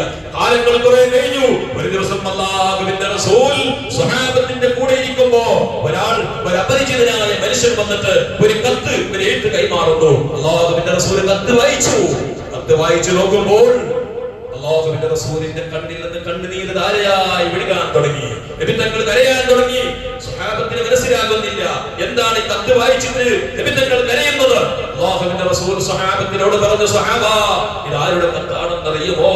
ഇത് എന്റെ ഇളാമയായ ഉഹദിന്റെ പോർക്കളത്തിൽ കാരണമായി എന്റെ ഇളാമയെ കൊലപ്പെടുത്തിയ വഹ്ശിയുടെ കത്താണ് വന്നിരിക്കുന്നത്. അദ്ദേഹം ഹിദായത്തിലേക്ക്, ഇസ്ലാമിലേക്ക് വരാൻ ആഗ്രഹിക്കുന്നുണ്ട്. പക്ഷേ അദ്ദേഹം എഴുതി വെച്ച ആയത്ത് എന്താണെന്നറിയോ? വല്ലദീന ലാ യദഊന മഅല്ലാഹി ഇലാഹൻ ആഖറ വലാ യഖ്തുലൂന അൻ-നഫ്സ അല്ലതീ ഹറമ അല്ലാഹു ഇല്ലാ ബിൽ ഹഖ് വലാ യസ്നൂൻ വമൻ യഫ്അൽ ദാലിക യൽഖാ സാമാ. അദ്ദേഹം ഹിദായത്തിന്റെ വഴി തേടി ഹിദായത്തിന്റെ കരയിലേക്ക് വന്നു. പക്ഷേ അദ്ദേഹത്തിന് പരിശുദ്ധ ഖുർആൻ ഒരു ആയത്ത് കണ്ടപ്പോൾ അദ്ദേഹത്തിന് നിരാശ തോന്നി. എന്താണ് ഖുർആനിലുള്ളത്? വല്ലദീന യദഊന മഅല്ലാഹി ലാ യദഊന മഅല്ലാഹി ഇലാഹൻ ആഖറ, അല്ലാഹുവിന്റെ കൂടെ മറ്റൊരു ഇലാഹിനെ വിളിക്കാത്ത ആളുകൾ എന്ന് പറഞ്ഞാൽ ശിർക്ക് വെക്കാത്ത ആളുകൾ. അതുപോലെ തന്നെ വലാ യഖ്തുലൂന അൻ-നഫ്സ അല്ലതീ ഹറമ അല്ലാഹു ഇല്ലാ ബിൽ ഹഖ്, അല്ലാഹു സുബ്ഹാനഹു വ തആല ഹറാമാക്കിയ മനുഷ്യരെ കാരണം കൂടാതെ കൊന്ന മനുഷ്യർ. അതുപോലെ തന്നെ വലാ യസ്നൂൻ, വ്യഭിചാരം ചെയ്ത ആളുകൾ. വമൻ യഫ്അൽ ദാലിക യൽഖാ സാമാ, ഈ ചെയ്ത കുറ്റവാളി, ഇങ്ങനെയുള്ള കുറ്റം ചെയ്തവർ അല്ലാഹുവിനെ കണ്ടെത്തിക്കുന്നത് കുറ്റവാളിയായിട്ടാണ്. റബ്ബിന്റെ അടുക്കലേക്ക് എത്തുമ്പോൾ അവൻ കരയേണ്ടി വരും. മൂന്ന് ഏറ്റവും പ്രധാനപ്പെട്ട കുറ്റമാണ് എന്ന് നമ്മൾ മനസ്സിലാക്കണം. വ്യഭിചാരത്തിന്റെ കാര്യങ്ങളൊക്കെ സർവ്വവ്യാപകമായി കൊണ്ടിരിക്കുകയാണ് വ്യഭിചാരം.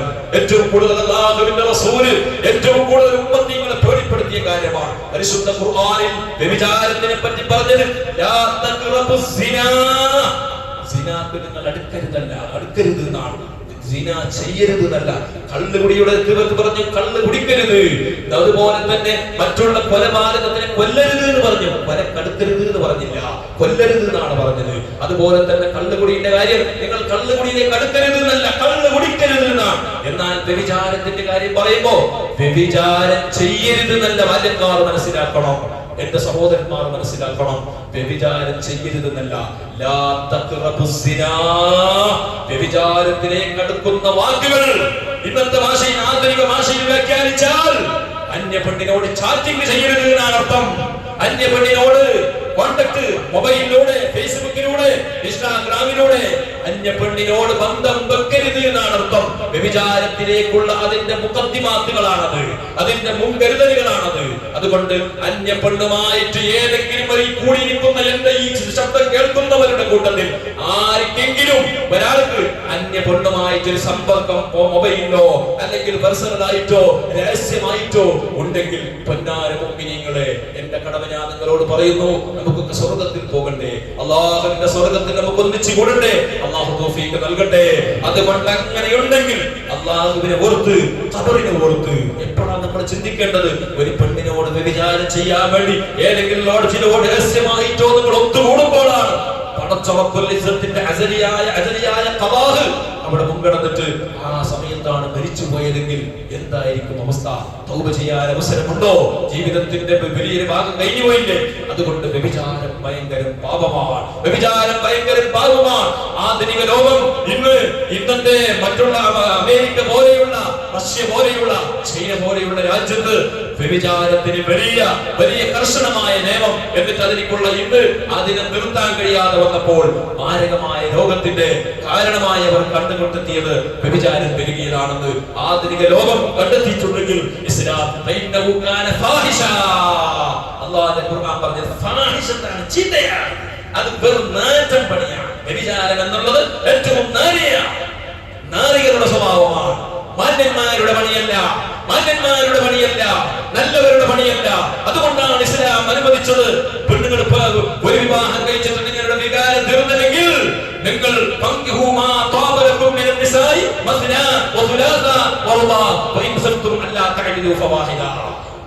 പെണ്ണുങ്ങളിൽ പറഞ്ഞാൽ ടിഫിനില് മട്ടൻ കറിക്കരുത്, പിന്നെ വളർത്തുമീന്റെ കറിയോ. അതുകൊണ്ട് ഇവിടെ ധൈര്യത്തിൽ പറയാം, ഇസ്ലാം അല്ലാഹുവിന്റെ ഖുർആനാണ് പറഞ്ഞത്, നിങ്ങൾക്ക് ആവശ്യമുണ്ടെങ്കിൽ രണ്ട് കെട്ടിക്കോ, അതും മതിയാകുന്നില്ലേ 3 കെട്ടിക്കോ, പിന്നെയും മതിയാകുന്നില്ലേ 4 കെട്ടിക്കോ. എന്നിട്ട് അല്ലാഹു പറഞ്ഞിട്ടുണ്ട് ഒരു കാര്യം, നീതി കാണിക്കാൻ കഴിയൂലെന്ന് പേടിച്ചാൽ മതി. നീതി കാണിക്കാൻ കഴിയാതെ പേടിച്ചാൽ 1 മതി. ഇസ്ലാം പഴയകാലത്തൊക്കെ 2 കെട്ടി തന്നെ വേദം പറഞ്ഞിട്ട് നീതിന്റെ വശം പറയുമ്പോ പേസന്മാരുടെ പ്രശ്നം. ഇപ്പൊ ഞാൻ 2 കെട്ടി ഇല്ലാത്തോണ്ട് ധൈര്യത്തിന് പറയാം. എങ്ങനെ 2 കെട്ടിട്ട് 2 ഭാര്യ ഉണ്ടെങ്കിൽ 2 ഭാര്യ, ഈ ഭാര്യന്റെ വീട്ടിലൊക്കെ ഇന്ന് അയക്കൂറ കൊണ്ടുപോയാൽ ആ ഭാര്യന്റെ അടുക്കലും അയക്കൂറ തന്നെ കൊടുക്കണം. അവരാൾ ചോദിച്ചു, സ്ഥലങ്ങൾ അയക്കൂറ കൂട്ടുന്നില്ലെങ്കിലോ അവർക്ക് തൃപ്തിയുള്ളത് കൊണ്ടുപോയി കൊടുക്കണം, അതിന്റെ പകരം അവർക്ക് തൃപ്തിയുള്ളത് കൊടുക്കണം. യോഗ്യ ഗൾഫിൽ നിന്ന് വരുമ്പോ നല്ല ക്വാളിറ്റിയുള്ള ഡ്രസ്സ് കൊടുത്താൽ അത് മുമ്പത്തേതല്ലേ, കുറച്ച് പഴയതായില്ലേ എന്ന് പറഞ്ഞിട്ട് അതിലേക്ക് 150 ഡ്രസ്സ് വാങ്ങിട്ട് കൊടുത്താൽ പോരാ. 2 ഒരേപോലെ ഭക്ഷണത്തിന്റെ കാര്യത്തിൽ ഇസ്ലാം പഠിപ്പിച്ചു. ഇന്നിവിടെ നിന്നാൽ നാളെ അവിടെ നിൽക്കണം, മറ്റന്നാൾ അവിടെ നിൽക്കണം. അങ്ങനെ നിങ്ങളുടെ ആ താമസത്തിൽ പോലും കർശനമായി നിങ്ങൾ നീതി പാലിക്കണം. ഇനി നിങ്ങൾക്ക് അവർ പൊരുത്തപ്പെട്ടു തന്നാൽ അത് വേറെ കാര്യം, അത് വേറെ വിഷയം, അത് ഇതുമായി ബന്ധപ്പെട്ട വിഷയം.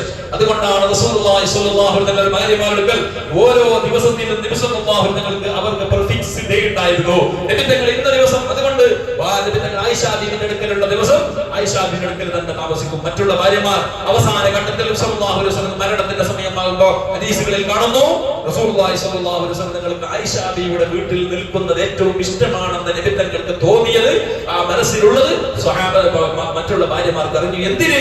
റസൂലുള്ളാഹി സ്വല്ലല്ലാഹു അലൈഹി വസല്ലം ആയിഷ ബീവിയെ വിവാഹം കഴിച്ചതിൽ തന്നെ അതിന്റെ ഉള്ളിൽ രഹസ്യമുണ്ട്. ഇവിടെ ബാലവിവാഹം എന്ന് പറഞ്ഞിട്ട് ഇവിടെ ഇസ്ലാമിനെ പരിഹസിക്കുമ്പോൾ പറഞ്ഞു കൊടുക്കണം. റസൂലുള്ളാഹി സ്വല്ലല്ലാഹു അലൈഹി വസല്ലം നിങ്ങൾ എന്തിനാണ് ആ കുട്ടിയായിരിക്കുന്ന ആയിഷ ബീവി വിവാഹം കഴിച്ചത്? റസൂലുള്ളാഹി സ്വല്ലല്ലാഹു അലൈഹി വസല്ലം ഒരുപാട് അറിവുകൾ ലോകത്തിന് പഠിപ്പിച്ചു കൊടുക്കാറുണ്ട്. റസൂലുള്ളാഹി തങ്ങൾ ഏറ്റവും വലിയ ഹയായിന്റെ ഏറ്റവും വലിയ നേതാവായിരുന്നു നബി തങ്ങൾ. ഹയായി, അതുകൊണ്ടല്ലേ റസൂലുള്ളാഹി സ്വല്ലല്ലാഹു അലൈഹി വസല്ലം ഹദീസുകളിലൊക്കെ കാണുന്നത് നബി തങ്ങളുടെ ശരീരം പോലും സ്വഹാബത്ത് കാണിക്കാറില്ല, സ്വഹാബത്തിന് കാണിക്കാറില്ല. തങ്ങൾ അത്രയും ഒരു നാണം കൊള്ളിയായിരുന്നു റസൂലുള്ളാഹി സ്വല്ലല്ലാഹു അലൈഹി തങ്ങൾ. രഹസ്യമായ ചില കാര്യങ്ങൾ, ഭാര്യമാരുമായിട്ട് ബന്ധപ്പെട്ട, സ്ത്രീകളുമായിട്ട് ബന്ധപ്പെട്ട, ഹൈദ് നിഫാസുമായി ബന്ധപ്പെട്ട കാര്യങ്ങൾ, അതങ്ങനെ ചിലത് എല്ലാം ജനങ്ങളോട് ഓപ്പൺ ആയിട്ട് പറയാൻ കഴിയില്ല. അത് ഭാര്യമാർ മുഖേന, പെണ്ണുങ്ങൾ മുഖേന. അതുകൊണ്ടല്ലേ എത്രയോ ഹദീസുകൾ ആയിഷ റളിയല്ലാഹു അൻഹ ഉദ്ധരിച്ച ഹദീസുകളുണ്ട്. ആയിഷ വലിയ പണ്ഡിതവതിയാ. എത്രയോ ഹദീസുകൾ ആയിഷ റളിയല്ലാഹു അൻഹ ബുഖാരിയിലുണ്ട്, മുസ്ലിമിലുണ്ട്, സിഹാഹ് സിത്തയുടെ ഒരുപാട് ഹദീസുകൾ, നബിതങ്ങളുമായിട്ട് ബന്ധപ്പെട്ട ഹദീസുകൾ, അതുപോലെ തന്നെ കുടുംബജീവിതവുമായി ബന്ധപ്പെട്ട വിഷയങ്ങൾ റസൂലുള്ളാഹി തങ്ങൾ ഹദീസുകൾ റിവായത്ത് ചെയ്യുന്നത് ആയിഷ ബീവിയോട്. ഭാര്യയോടാകും എല്ലാം തുറന്നു പറയാലോ, ഭാര്യമാരോട്. അങ്ങനെ ചില കാര്യങ്ങൾ ഉമ്മത്തീങ്ങൾക്ക് പഠിപ്പിക്കാൻ വേണ്ടിയിട്ടാണ് അല്ലാഹുവിന്റെ ഹബീബ് റസൂലുള്ളാഹി തങ്ങൾ ചെറിയ കുട്ടിയായ ബഹുമാനപ്പെട്ട ആയിഷ റളിയല്ലാഹു അൻഹ വിവാഹം ചെയ്തത്. അല്ലാതെ റസൂലുള്ളാഹി തങ്ങൾ സ്വല്ലല്ലാഹു അലൈഹി തങ്ങൾ വേറെ എന്തെങ്കിലും ഉദ്ദേശം വെച്ചിട്ടല്ല. ബാക്കിയുള്ള ഭാര്യമാർ മുഴുവനും വിധവകളായിരുന്നില്ലേ? അല്ലാഹുവിന്റെ റസൂൽ ആദ്യമായി വിവാഹം കഴിച്ചത് ആരെ? ഖദീജത്തുൽ കുബ്ര. എത്ര വയസ്സ്? 40 വയസ്സ്. നബി തങ്ങൾക്ക് എത്ര വയസ്സ്? 25 വയസ്സ്. നമ്മുടെ നാട്ടിലോ നേരെ ഉൾട്ടയാണ്. 35 വയസ്സിൽ തോന്നി എത്ര വയസ്സുള്ള പെണ്ണുങ്ങളോ? 18 വയസ്സ്. ഒരു പ്രശ്നം ഉപ്പാറ് ഫസ്റ്റ് കേൾക്കും. ഡേറ്റ് ഓഫ് ബർത്ത് നോക്കിയില്ല. അങ്ങനെ ഓന് 36, 38 എത്തിയിട്ടുണ്ടാവും. ഓന് ആചാരം ഇന്ന് 28 പോലെയില്ല. 28 സ്റ്റെക്കായി. വയസ്സ് 38 എന്നിട്ട് കേക്ക് കൊണ്ടുപോകുമ്പോ വയസ്സത്തിനായിട്ട് വയസ്സ് 22 പണ്ട് 18 കാലം പോയി. ഇപ്പൊ 18 ആരും 18 കഴിക്കണ്ടെന്ന് പറഞ്ഞിട്ട് ജമാഅത്തിന് 8 അയക്കേണ്ട ആവശ്യമില്ല. ഇപ്പൊ പെണ്ണ് കൊണ്ട് തന്നെ 18 വയസ്സിൽ വിവാഹം കഴിക്കാൻ ഒക്കുന്നില്ല. ഇപ്പൊ പഠിച്ചിട്ട് 20, 21, 22, 24 വയസ്സ് വരെ ഒരു വിവാഹത്തിന് ഒക്കുന്നില്ല അല്ലെ? കാലം അങ്ങനെയില്ലേ? അപ്പോ അവിടെ കുറച്ച് 2 വയസ്സ് ജാസ്തിയായി. അതുകൊണ്ടാവല ഇങ്ങനെ കുറച്ചൊക്കെ മാറ്റം. കാരണം ഇപ്പൊ പെണ്ണ് കിട്ടാത്ത പ്രശ്നം. പഴയ കാലത്ത് പെണ്ണിന് പുതിയാപ്പള കിട്ടാത്ത പ്രശ്നം. ഇപ്പൊ പെണ്ണില്ല. ഇപ്പൊ പെണ്ണ് കിട്ടുന്നില്ല. ഇപ്പൊ എത്ര ആള് എന്നോട് തന്നെ എത്രയോ ലിസ്റ്റ് ഉണ്ട്. നല്ല സ്വാധീനമായ പെണ്ണെന്നോട് ശരി ഞാൻ റെഡിയാക്കി തരാം. എന്റെ അടുത്ത് കുറെ പറഞ്ഞതുണ്ട്. സ്റ്റോക്ക് സെറ്റാകുന്നില്ല. എങ്ങനെ നല്ല എഡ്യൂക്കേറ്റഡ് ആൾമാർ, നല്ല ഗൾഫിൽ നല്ല പണിയും സ്വത്തെല്ലാം ഉള്ളവരുടെ പെണ്ണ് സെറ്റാകുന്നില്ല. കാരണം ദുനിയാവ് അങ്ങനെ എത്തി. പഴയ കാലത്ത് പെണ്ണ് വന്നിരുമ്പോ പഴയ കാലത്ത് പണ്ട് കാലത്ത് നിമിത്തങ്ങളുടെ കാലത്ത് ജാഹിലിയ്യ കാലത്തുണ്ടായിരുന്ന ഒരു കാലം ഉണ്ടായി. അന്ന് പെണ്ണ് പറ്റിയെന്ന് പറഞ്ഞെങ്കിൽ അങ്ങനത്തെ ഒരു കാലം നമ്മുടെ നാട്ടിൽ കുറച്ച് മുമ്പ് ഉണ്ടായിട്ടേ ഒരു 5-8-10 കൊല്ലം മുമ്പോളം എത്തുക.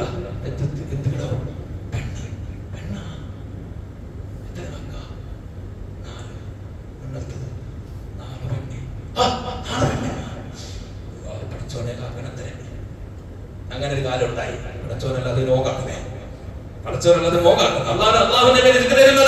പഴയ കാലത്ത് അങ്ങനത്തെ ഒരു സമ്പ്രദായമായിരുന്നു. ഇന്ന് പെണ്ണിന് ക്ഷാമമായി പോയിട്ടുണ്ടെങ്കിൽ റസൂലുള്ളാഹി തങ്ങൾ 25 വയസ്സിൽ 40 വയസ്സായ ഖദീജയെ എന്തിന് വിവാഹം കഴിച്ചു?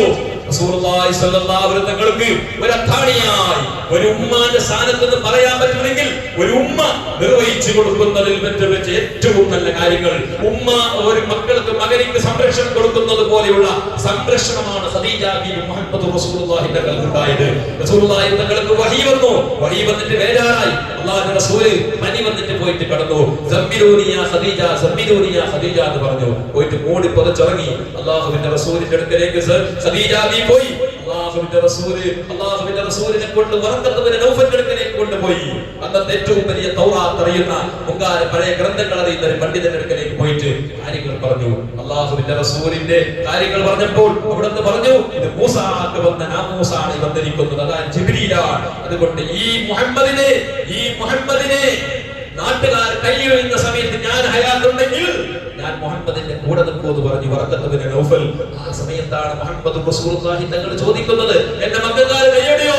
നിങ്ങളെ ഈ നാട്ടിൽ നിന്ന് കല്ലെറിഞ്ഞുകൊണ്ട് കാലം നിങ്ങളെ നാട് കടത്തുന്ന ഒരു കാലം വരുമെന്ന് വറഖത്ത് ബിൻ നൗഫൽ അവിടുന്ന് പ്രവചിച്ചപ്പോൾ അല്ലാഹുവിന്റെ റസൂലിനോട് ഖദീജ ബീവി പറഞ്ഞത് എന്താണെന്നറിയോ?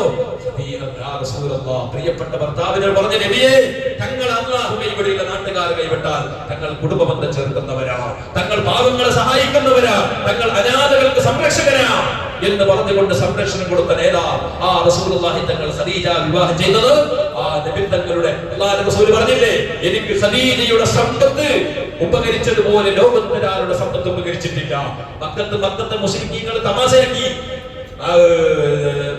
ഖദീജ ബീവി തമാശാക്കി, ഇത്ര പിന്നെ കോടീശ്വരന്മാർ ആരെല്ലാം കെട്ടാൻ വേണ്ടി അത് പൈസ ഇട്ടങ്ങാറല്ലേ ക്യൂണ്ടോ, അത് 40 50 വയസ്സായി പൈസ കിട്ടുന്നെങ്കിൽ ബാക്ക്ഗ്രൗണ്ട് ഉണ്ടെങ്കിൽ കെട്ടാനില്ല റെഡിയുണ്ട്.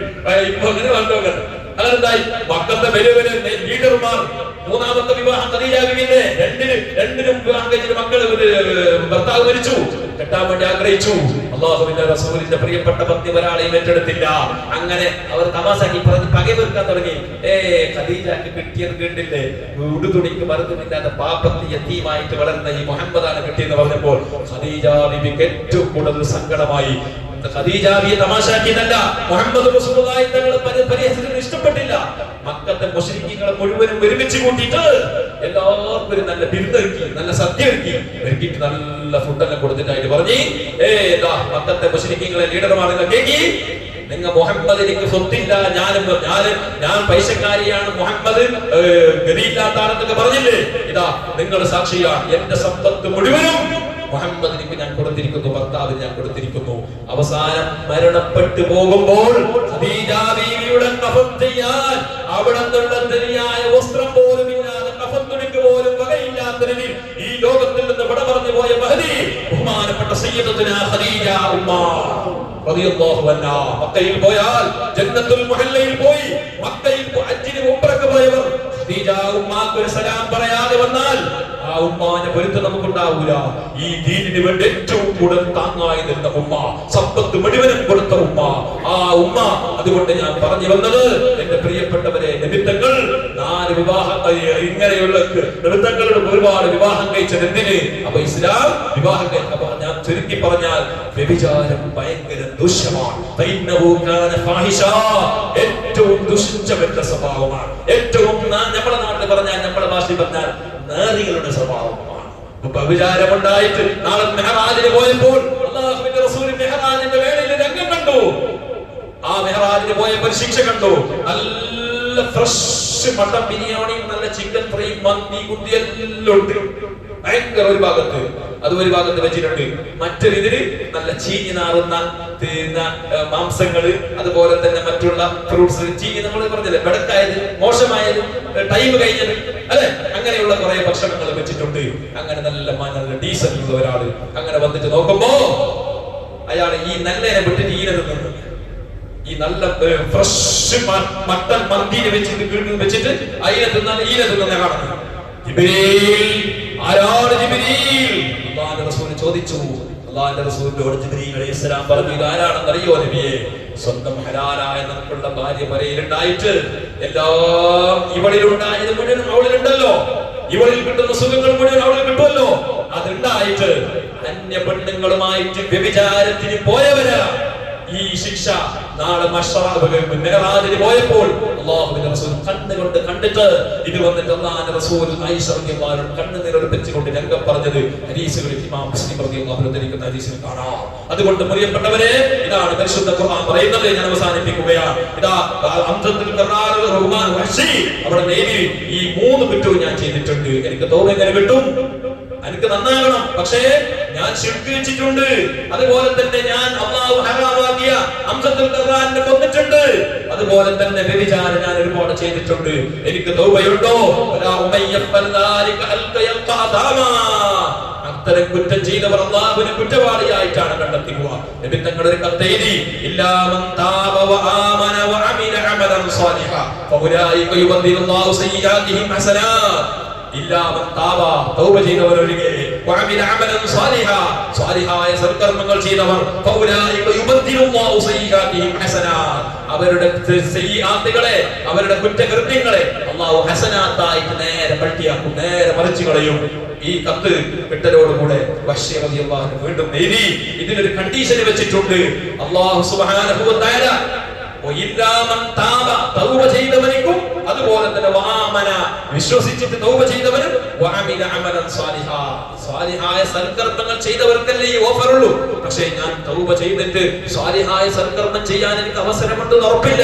ചിലപ്പോൾ തൗബ ചെയ്തിട്ട് സ്പോട്ടിൽ ഒരു വക്ത് നിസ്കരിക്കുന്നുണ്ട്, ഞാൻ മരിച്ചാൽ എനിക്ക് എന്റെ ലിസ്റ്റിൽ എന്റേതായിരിക്കുന്ന ഫയലിൽ സ്വാലിഹായ സൽക്കർമ്മമില്ലല്ലോ എന്ന് പറഞ്ഞുകൊണ്ട് ബേജാറായി. ആ സമയത്താണ് അല്ലാഹു പരിശുദ്ധ റസൂലുള്ളാഹി തങ്ങൾ വീണ്ടും എഴുതി അയച്ചു, ഇന്നല്ലാഹ ലാ യഗ്ഫിറു അൻ യുശ്റക ബിഹി വയഗ്ഫിറു മാ ദൂന ദാലിക ലിമൻ യശാ. അല്ലാഹു സുബ്ഹാനഹു വ തആല അല്ലാഹു പൊറുക്കുകയില്ല ശിർക്ക് ചെയ്യുന്നവർക്ക് അല്ലാഹു പൊറുക്കൂല. എന്നിട്ട് പറയുന്നു വയഗ്ഫിറു മാ ദൂന ദാലിക ലിമൻ യശാ.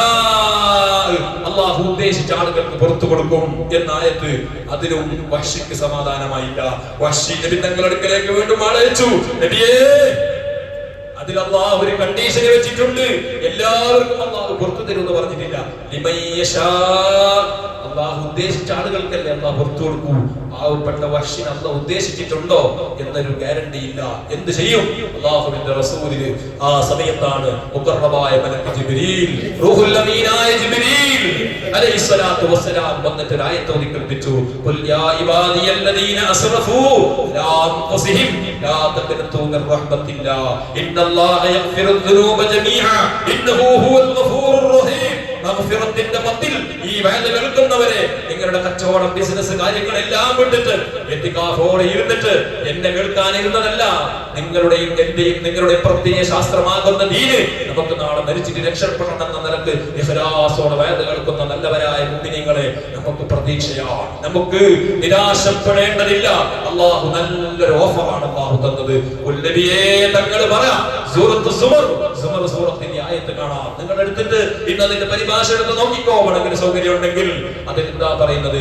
നബിയേ തങ്ങൾ പറ, യാ ഇബാദിയല്ലദീന അസ്റഫൂ അലാ അൻഫുസിഹിം, സ്വന്തം ശരീരത്തിനോട് അതിക്രമം ചെയ്ത്, കുറ്റം ചെയ്തിട്ട്, വ്യഭിചാരം ചെയ്തിട്ട്, തോന്നിവാസം ചെയ്തിട്ട്, കള്ളു കുടിച്ചിട്ട്, മോഷണം ചെയ്തിട്ട്, വഞ്ചന ചെയ്തിട്ട്, പകരില്ലാതെ കുറ്റങ്ങൾ ചെയ്തിട്ട്,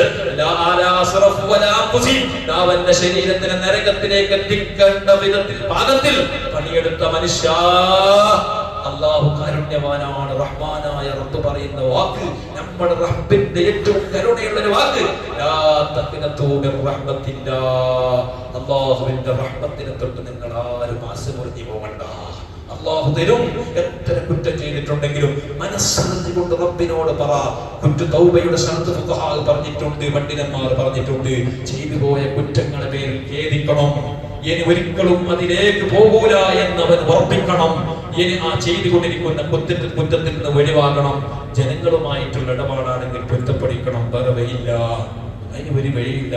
ഒരു തൗബ നടക്കുന്നില്ല. അതിന് ഒരു തൗബക്കും അതിന് ഫൗർ മതിയാകുന്നില്ല, അതിന് റേഞ്ച് മതിയാകുന്നില്ല. ജനങ്ങളുമായിട്ടുള്ള പ്രശ്നമാണോ? ജനങ്ങളെ മുതൽ കൊടുക്കാനുണ്ടോ? കടം വാങ്ങിയത് കൊടുക്കാനുണ്ടോ? പൊന്നാര മോമിനിങ്ങളെ വെച്ചിരണ്ട. മരിച്ചിട്ട് പോകുമ്പോൾ ഖബറിലേക്ക് നമുക്ക് നാശപ്പെടാൻ അത് തന്നെ മതി. ആരോടെങ്കിലും പണിയെടുത്ത പൈസ കൊടുത്ത ബാക്കിയുണ്ടോ? കൊടുക്കാനില്ലെങ്കിൽ ആ 10,000 കൊടുക്കാനുണ്ടെങ്കിൽ ഒരു 2,000 കൊടുത്തിട്ട്, ഇല്ലെങ്കിൽ കൊടുത്തിട്ട് അവനോട് ദയവ് ചെയ്ത് കേണപേക്ഷിച്ചിട്ട് അവന്റെ അടുക്കൽ കാല് പിടിച്ചാലും മോശമില്ല. അല്ലാഹുവിന്റെ മഹ്ശറിൽ നമ്മൾ നാണം കെടുത്തുന്നത് ഇത്ര വലുതല്ല. പടച്ചവന്റെ കോടതിയിൽ നാണം കെട്ടുപോയാൽ എന്താകും? അമ്പിയാക്കളും ഔലിയാക്കളും സ്വാലിഹീങ്ങളും മുഴുവനുമുള്ള മഹ്ശറിൽ നമ്മൾ നാണം കെടൂലേ? അതുകൊണ്ട് പോയിട്ട് ഒറ്റക്കിരുന്ന് കൊണ്ട് അവരോട് പറ, ഞാൻ എന്റെ കുറ്റം പഴയ കാലത്ത് ചെയ്തു പോയതാണ്, ഞാൻ അറിയാതെ ചെയ്തു പോയതാണ്. നമുക്കൊരു 10,000 തരാൻ ബാക്കിയുണ്ട്, പക്ഷെ വകയില്ല, ഞാൻ ആകെ ലോസിലാണ്. ഒരു കയ്യിലെ 1000 ഉറുപ്പിണ്ട്. ഇത് അള്ളാഹനെ വിചാരിച്ചിട്ട് എനിക്ക് പൊരുത്തപ്പെടണം. ഞാൻ നാളെ മരിച്ചാൽ ഇത് പറഞ്ഞേ മതിയാവും. 10 ഉറുപ്പയാണെങ്കിലും ശരി. പഴയ കാലത്തിൽ ചരിത്രത്തിൽ പറയുന്നു, ഒരു സൂഫിയായ മനുഷ്യനെ സ്വപ്നത്തിൽ കണ്ടു. അദ്ദേഹത്തിന് കുറ്റത്തിന്റെ കാരണം എന്താണെന്ന് ചോദിച്ചു. ഇത്ര വലിയ ആബിദായ മനുഷ്യനെ എന്തുകൊണ്ട് ശിക്ഷിക്കുന്നു? ആ സമയത്ത് പറഞ്ഞത്, ഞാൻ റോഡിൽ പോകുമ്പോ ഒരു മനുഷ്യന്റെ തെങ്ങിന്റെ ഓലയിൽ നിന്ന് ഒരു കോലെടുത്തിട്ട് ഓരന്റെ ഇത് പൊട്ടിച്ചിട്ട് പല്ലിനെ കുത്തുന്ന സ്വഭാവമില്ലേ, അത് കുത്തിച്ചതിന്റെ അവൻ പൊരുത്തപ്പെടാത്തതാണ് എന്റെ ഈ ശിക്ഷയ്ക്ക് കാരണമെന്ന് ആ മനുഷ്യൻ സ്വപ്നത്തിൽ അറിയിച്ചു എന്ന് സീറകളിൽ, കിതാബുകളിൽ, സൂഫിയാക്കളുടെ കഥകളിലൊക്കെ പറയുന്നുണ്ട്. അതുകൊണ്ട് മറ്റുള്ളവരുടെ ഇടപാട് ഭയങ്കര ഡേഞ്ചറാണ്. വേണ്ട, അറിഞ്ഞുകൊണ്ട് ഒരാളുടെതും വേണ്ട. അങ്ങാടിയിൽ പോയിട്ട് കടാക്കുന്ന ഫ്രൂട്ട്സ് മേക്കിങ്ങും കട, സമോസ മേക്കിങ്ങും കട, ഡ്രസ്സിന്റെ പൊടിയിൽ പോകാൻ കട, മറ്റുള്ള എല്ലാവർക്കും മീൻ വാങ്ങിയാൽ അവിടെയും കട, കോയിന്റെ പൊടിയിൽ ആടും കട, എല്ലാവർക്കും കട. നാട്ടിലാകെ കടക്കാരനായിട്ട് അവസ്ഥ. പൊന്നാര മോമിനെ, നിന്റെ കയ്യിൽ പൈസ ഇല്ലെങ്കിൽ ഉള്ളത് കൊണ്ട് ജീവിക്ക്. അതിനേക്കാളും കടാക്കിട്ട് നീ കൊടുക്കാതിരിക്കുന്നതിനേക്കാളും നല്ലത് മറ്റുള്ളവർ ഭിക്ഷ ചോദിച്ചിട്ട് അത് പൊരുത്തപ്പെട്ടിട്ട് കിട്ടുമല്ലോ. മറ്റുള്ളവർ പോയിട്ട് അടുത്ത് 100 രൂപ തരുമോ, അതിന് ഈറ്റത്തിനെ കുറ്റം. അത് ചിലപ്പോൾ ജനങ്ങളുടെ നമ്മൾ പതിയെന്തായാലും നിനക്ക് ആവതില്ലെങ്കിൽ ദുനിയാവിൽ തരുക പടച്ചവന് മുമ്പിൽ കൊടുക്കാനില്ല. നീ മാന്യനായിട്ട് ഭയങ്കര ചില ആൾക്കാരുള്ള ഭയങ്കര അടുത്തൊരു ചങ്ങായി ഒരു സ്ഥലത്ത് പറഞ്ഞു, ഉസ്താദെ പള്ളിക്ക് ഒരു ബാലിന്റെ മജ്‌ലിസിൽ വന്നിട്ട് എത്രയോ ലക്ഷം ജീവിച്ചിട്ട് പിന്നെ അവന് ഫോൺ എടുക്കുന്നില്ല. ഇതെല്ലാം എന്താണ്? വാഗ്ദാനം ചെയ്തിട്ട് അത് കടല്ലേ. ഒരു കാര്യം നമ്മൾ ഏറ്റെടുത്താൽ ഇല്ലെങ്കിൽ ഏറ്റെടുത്താൽ അത് കുറ്റമാണ്. അങ്ങനെ ജനങ്ങളുമായിട്ടുള്ള ഇടപാടാണോ അത് പൊരുത്തപ്പെടിക്കാതെ. ഒരാൾ ദൈവത്ത് പറഞ്ഞിട്ടുണ്ടോ, എന്നാൽ അവനിക്ക് നീ ദൈവത്ത് പറഞ്ഞ അറിഞ്ഞിട്ടുണ്ടെങ്കിൽ അവനോട് നീ പൊരുത്തപ്പെടിക്കണം. അവൻ അറിഞ്ഞിട്ടില്ലെങ്കിൽ പഠിച്ചവനോട് തരുന്ന മതി. അറിഞ്ഞിട്ടില്ലെങ്കിൽ ഓൻ അറിഞ്ഞിട്ടുണ്ടെങ്കിൽ അത് പൊരുത്തപ്പെടാതെ കഴിയില്ല. ഒരാൾ നീ വേദനിപ്പിച്ചിട്ടുണ്ട്, ഒരാൾ അടിച്ചിട്ടുണ്ട്, ഓനോട് പൊരുത്തപ്പെടിക്കാതെ സർവ്വ കിതാബ് നിങ്ങൾ നോക്കി, ലോകത്തുള്ള കിതാബുകൾ ഷാഫി ഇമാമിന്റെ ആയിരക്കണക്കായ കിതാബുകളിൽ എഴുതി വെച്ച എല്ലാ മസാലകളും നിങ്ങൾ എടുത്തിട്ട് മറ്റുള്ള ഉസ്താദന്മാർ പോയിട്ട് നോക്കി, ഇങ്ങനെ ഒരു മസാല ഉണ്ടെങ്കിൽ എനിക്കും പറഞ്ഞു നമുക്ക് അതിനനുസരിച്ച് നിൽക്കാലോ. ഞാൻ പഠിച്ചിട്ട് നോക്കിയിട്ട് എടുത്തിട്ടില്ല. ജനങ്ങളെ ഇടപാട് പൊരുത്തപ്പെടിക്കാതെ ജനങ്ങളെ വേദനിപ്പിച്ചിട്ട് അള്ളാഹുവിനോട് കൈ നീട്ടിട്ട് ഒരു കാര്യമില്ല. അതുകൊണ്ട് ആ കാര്യം നിങ്ങൾ പ്രത്യേകം ശ്രദ്ധിക്കണം. എന്നിട്ട് പരിശുദ്ധ ഖുർആൻ അല്ലാഹു പറയുന്നു, ലാ തഖനതു മിർ റഹ്മത്തില്ലാ ഇന്നല്ലാഹു യഗ്ഫിറു ദുനൂബ ജമീഅ. അല്ലാഹു സുബ്ഹാനഹു വ ദോഷങ്ങൾ പൊറുക്കുന്നവനാണ്. ഇന്നഹു ഹുവൽ ഗഫൂറുർ റഹീം. അല്ലാഹു ഏറ്റവും കൂടുതൽ അടിമകൾക്ക് പൊറുക്കുന്നവനാണ്. റഹ്മത്ത്. ഈ ആയത്ത് വഹ്ശിക്ക് എഴുതിയിട്ട് അല്ലാഹുവിന്റെ റസൂൽ അയച്ചു. ആയത്ത് കിട്ടലോടുകൂടെ വഹ്ശി സന്തോഷമായി, റാഹത്തായി, പ്രതീക്ഷ വന്നു, മനസ്സിൽ സന്തോഷമായി. പക്ഷേ ഇനി മദീനയിലേക്ക് പോകണം. എങ്ങനെ പോകും? പോയാൽ മദീനയിൽ പോകുന്ന സമയത്ത് സ്വഹാബത്തിന്റെ മുമ്പിൽ പെട്ടാൽ എന്നെ കൊല്ലുമെന്ന് വഹ്ശി ഉറപ്പാണ്. കാരണം നബി തങ്ങളെ കാണുന്നതിന് മുമ്പ് സ്വഹാബത്ത് ഏത് സ്വഹാബിക്ക് കണ്ടാലും വഹ്ശിയെ പരിചയമുണ്ട്. ആ വഹ്ശിനെ കണ്ടാൽ ഉമറുൽ ഫാറൂഖ് തങ്ങളെ പോലെയുള്ള സ്വഹാബത്തിന്റെ ഒറ്റ കുത്തുകുത്തും. എന്റെ നബി തങ്ങളെ കരയിപ്പിച്ച ആളാണ്. അതുകൊണ്ട് ഇവനെ വിടാൻ കഴിയില്ല.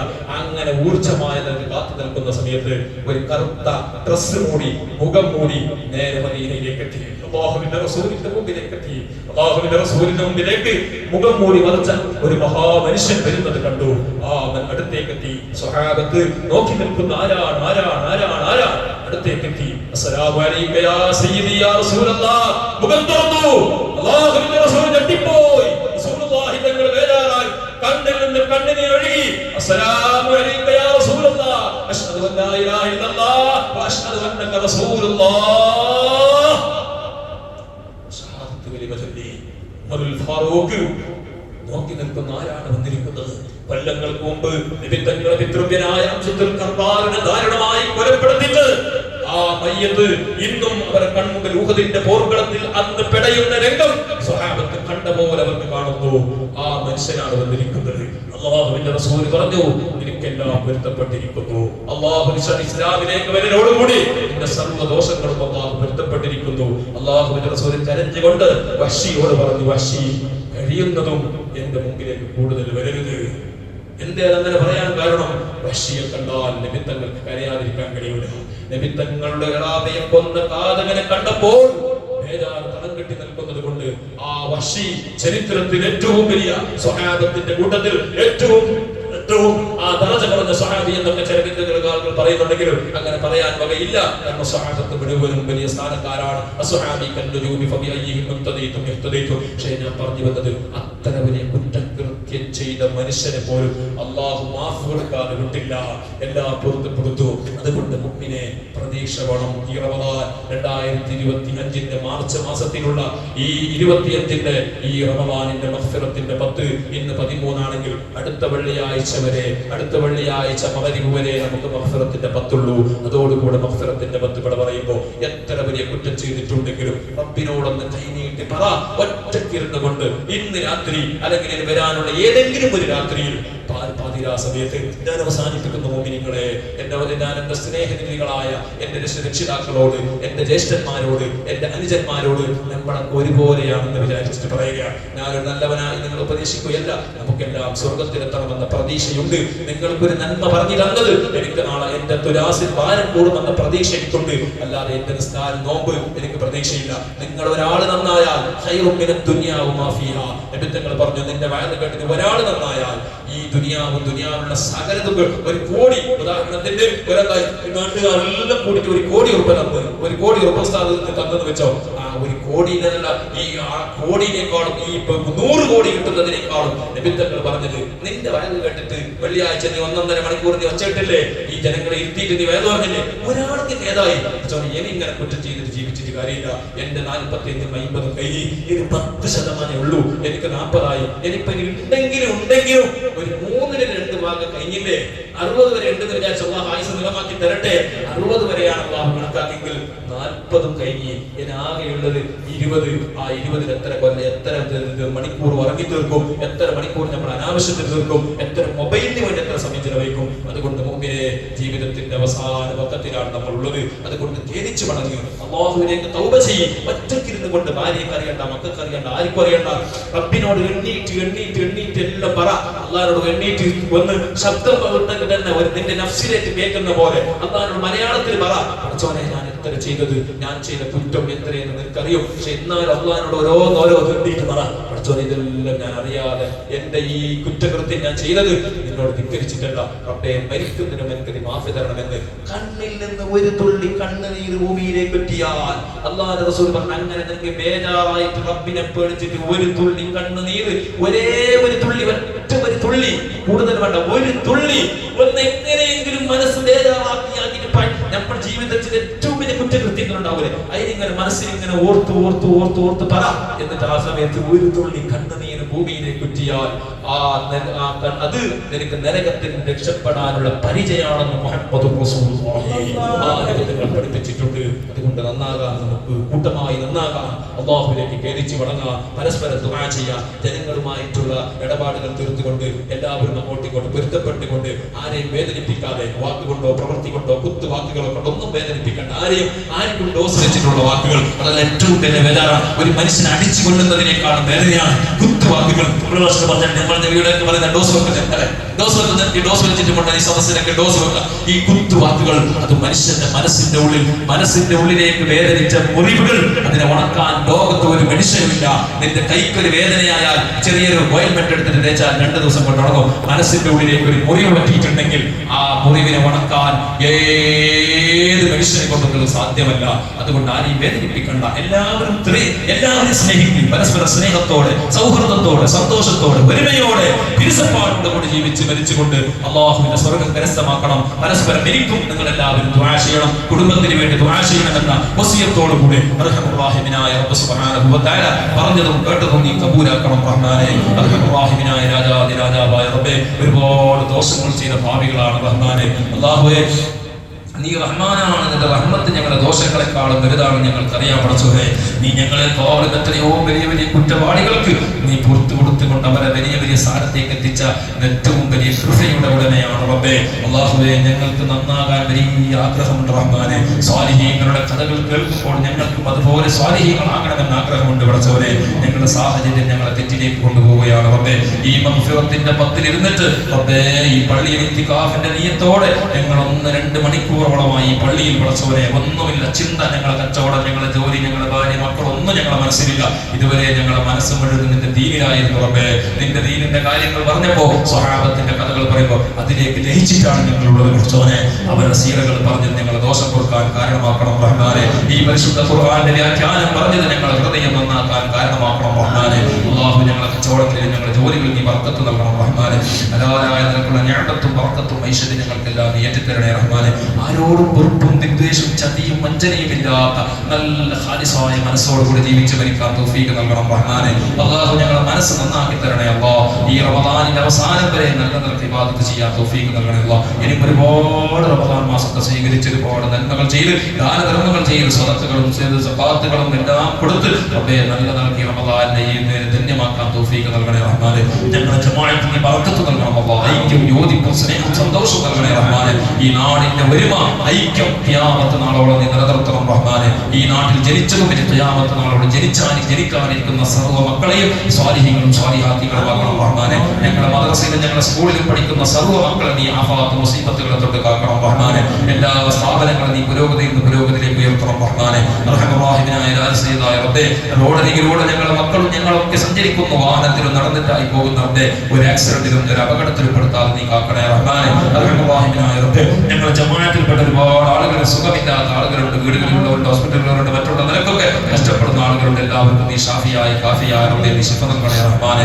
പടച്ചവനെ ഞങ്ങൾ ഇതുവരെ ചൊല്ലിയതിന്റെ പറഞ്ഞതിന്റെ കൊടുത്തതിന്റെ തന്നതിന്റെ എല്ലാത്തിന്റെയും എതിർഭാവ് അല്ലാഹു ഈ പള്ളിയുടെ ചുറ്റുഭാഗത്തായി മരിച്ചു കിടക്കുന്ന ഞങ്ങളുടെ കൂട്ടുകുടുംബാദികൾ, ഉപ്പമാർ, വേണ്ടപ്പെട്ടവർ, ഭാര്യമാർ വെച്ചവരുണ്ട്, മക്കൾ വെച്ചവരുണ്ട്, ജ്യേഷ്ഠന്മാർ, അഞ്ചന്മാർ വെച്ചവരുണ്ട്, ഇങ്ങനെ സുഹൃത്തുക്കൾ വെച്ചവരുണ്ട് റബ്ബേ. ഞങ്ങളെ സഹായിച്ച എത്രയോ ആളുകൾ ഞങ്ങൾ വന്നതിന് ശേഷം മരിച്ച ഒരുപാട് മോമിനിയങ്ങൾ മോമിനാത്തികളുണ്ട് റബ്ബേ. അല്ലാഹു അതുപോലെ ഞങ്ങളെ സഹായിച്ചവർ സ്നേഹിച്ചവർ ഏതെല്ലാം ഖബർസ്ഥാനിൽ മരിച്ചു കിടക്കുന്നു ഞങ്ങൾ അവർ ഓർക്കുന്നു റബ്ബേ. അല്ലാഹു അവർക്ക് ഞങ്ങൾക്ക് അങ്ങോട്ട് കൊടുക്കാൻ ഞങ്ങളുടെ കയ്യിൽ ഒന്നുമില്ല റബ്ബേ. നിന്നോട് ഏൽപ്പിക്കുന്നു, നിങ്ങൾക്ക് മഗ്ഫിറത്ത് നൽകണം റഹ്മാനെ.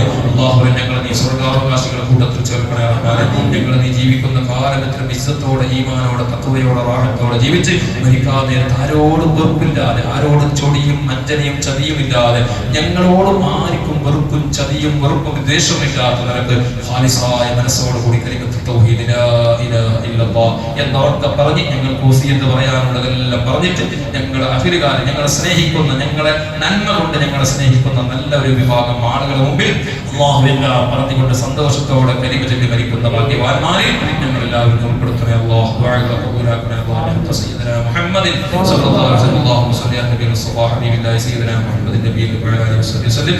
അല്ലാഹുമ്മ സ്വല്ലി അലാ നബിയിൽ സ്വല്ലല്ലാഹു അലൈഹി വസല്ലം സയ്യിദനാ മുഹമ്മദിൻ നബിയിൽ വഅലാ ആലിഹി വസല്ലം. അല്ലാഹുമ്മ സ്വല്ലി അലാ നബിയിൽ സ്വല്ലല്ലാഹു അലൈഹി വസല്ലം സയ്യിദനാ മുഹമ്മദിൻ നബിയിൽ വഅലാ ആലിഹി വസല്ലം. അല്ലാഹുമ്മ സ്വല്ലി അലാ നബിയിൽ സ്വല്ലല്ലാഹു അലൈഹി വസല്ലം സയ്യിദനാ മുഹമ്മദിൻ നബിയിൽ വഅലാ ആലിഹി വസല്ലം. അല്ലാഹുമ്മ സ്വല്ലി അലാ നബിയിൽ സ്വല്ലല്ലാഹു അലൈഹി വസല്ലം സയ്യിദനാ മുഹമ്മദിൻ നബിയിൽ വഅലാ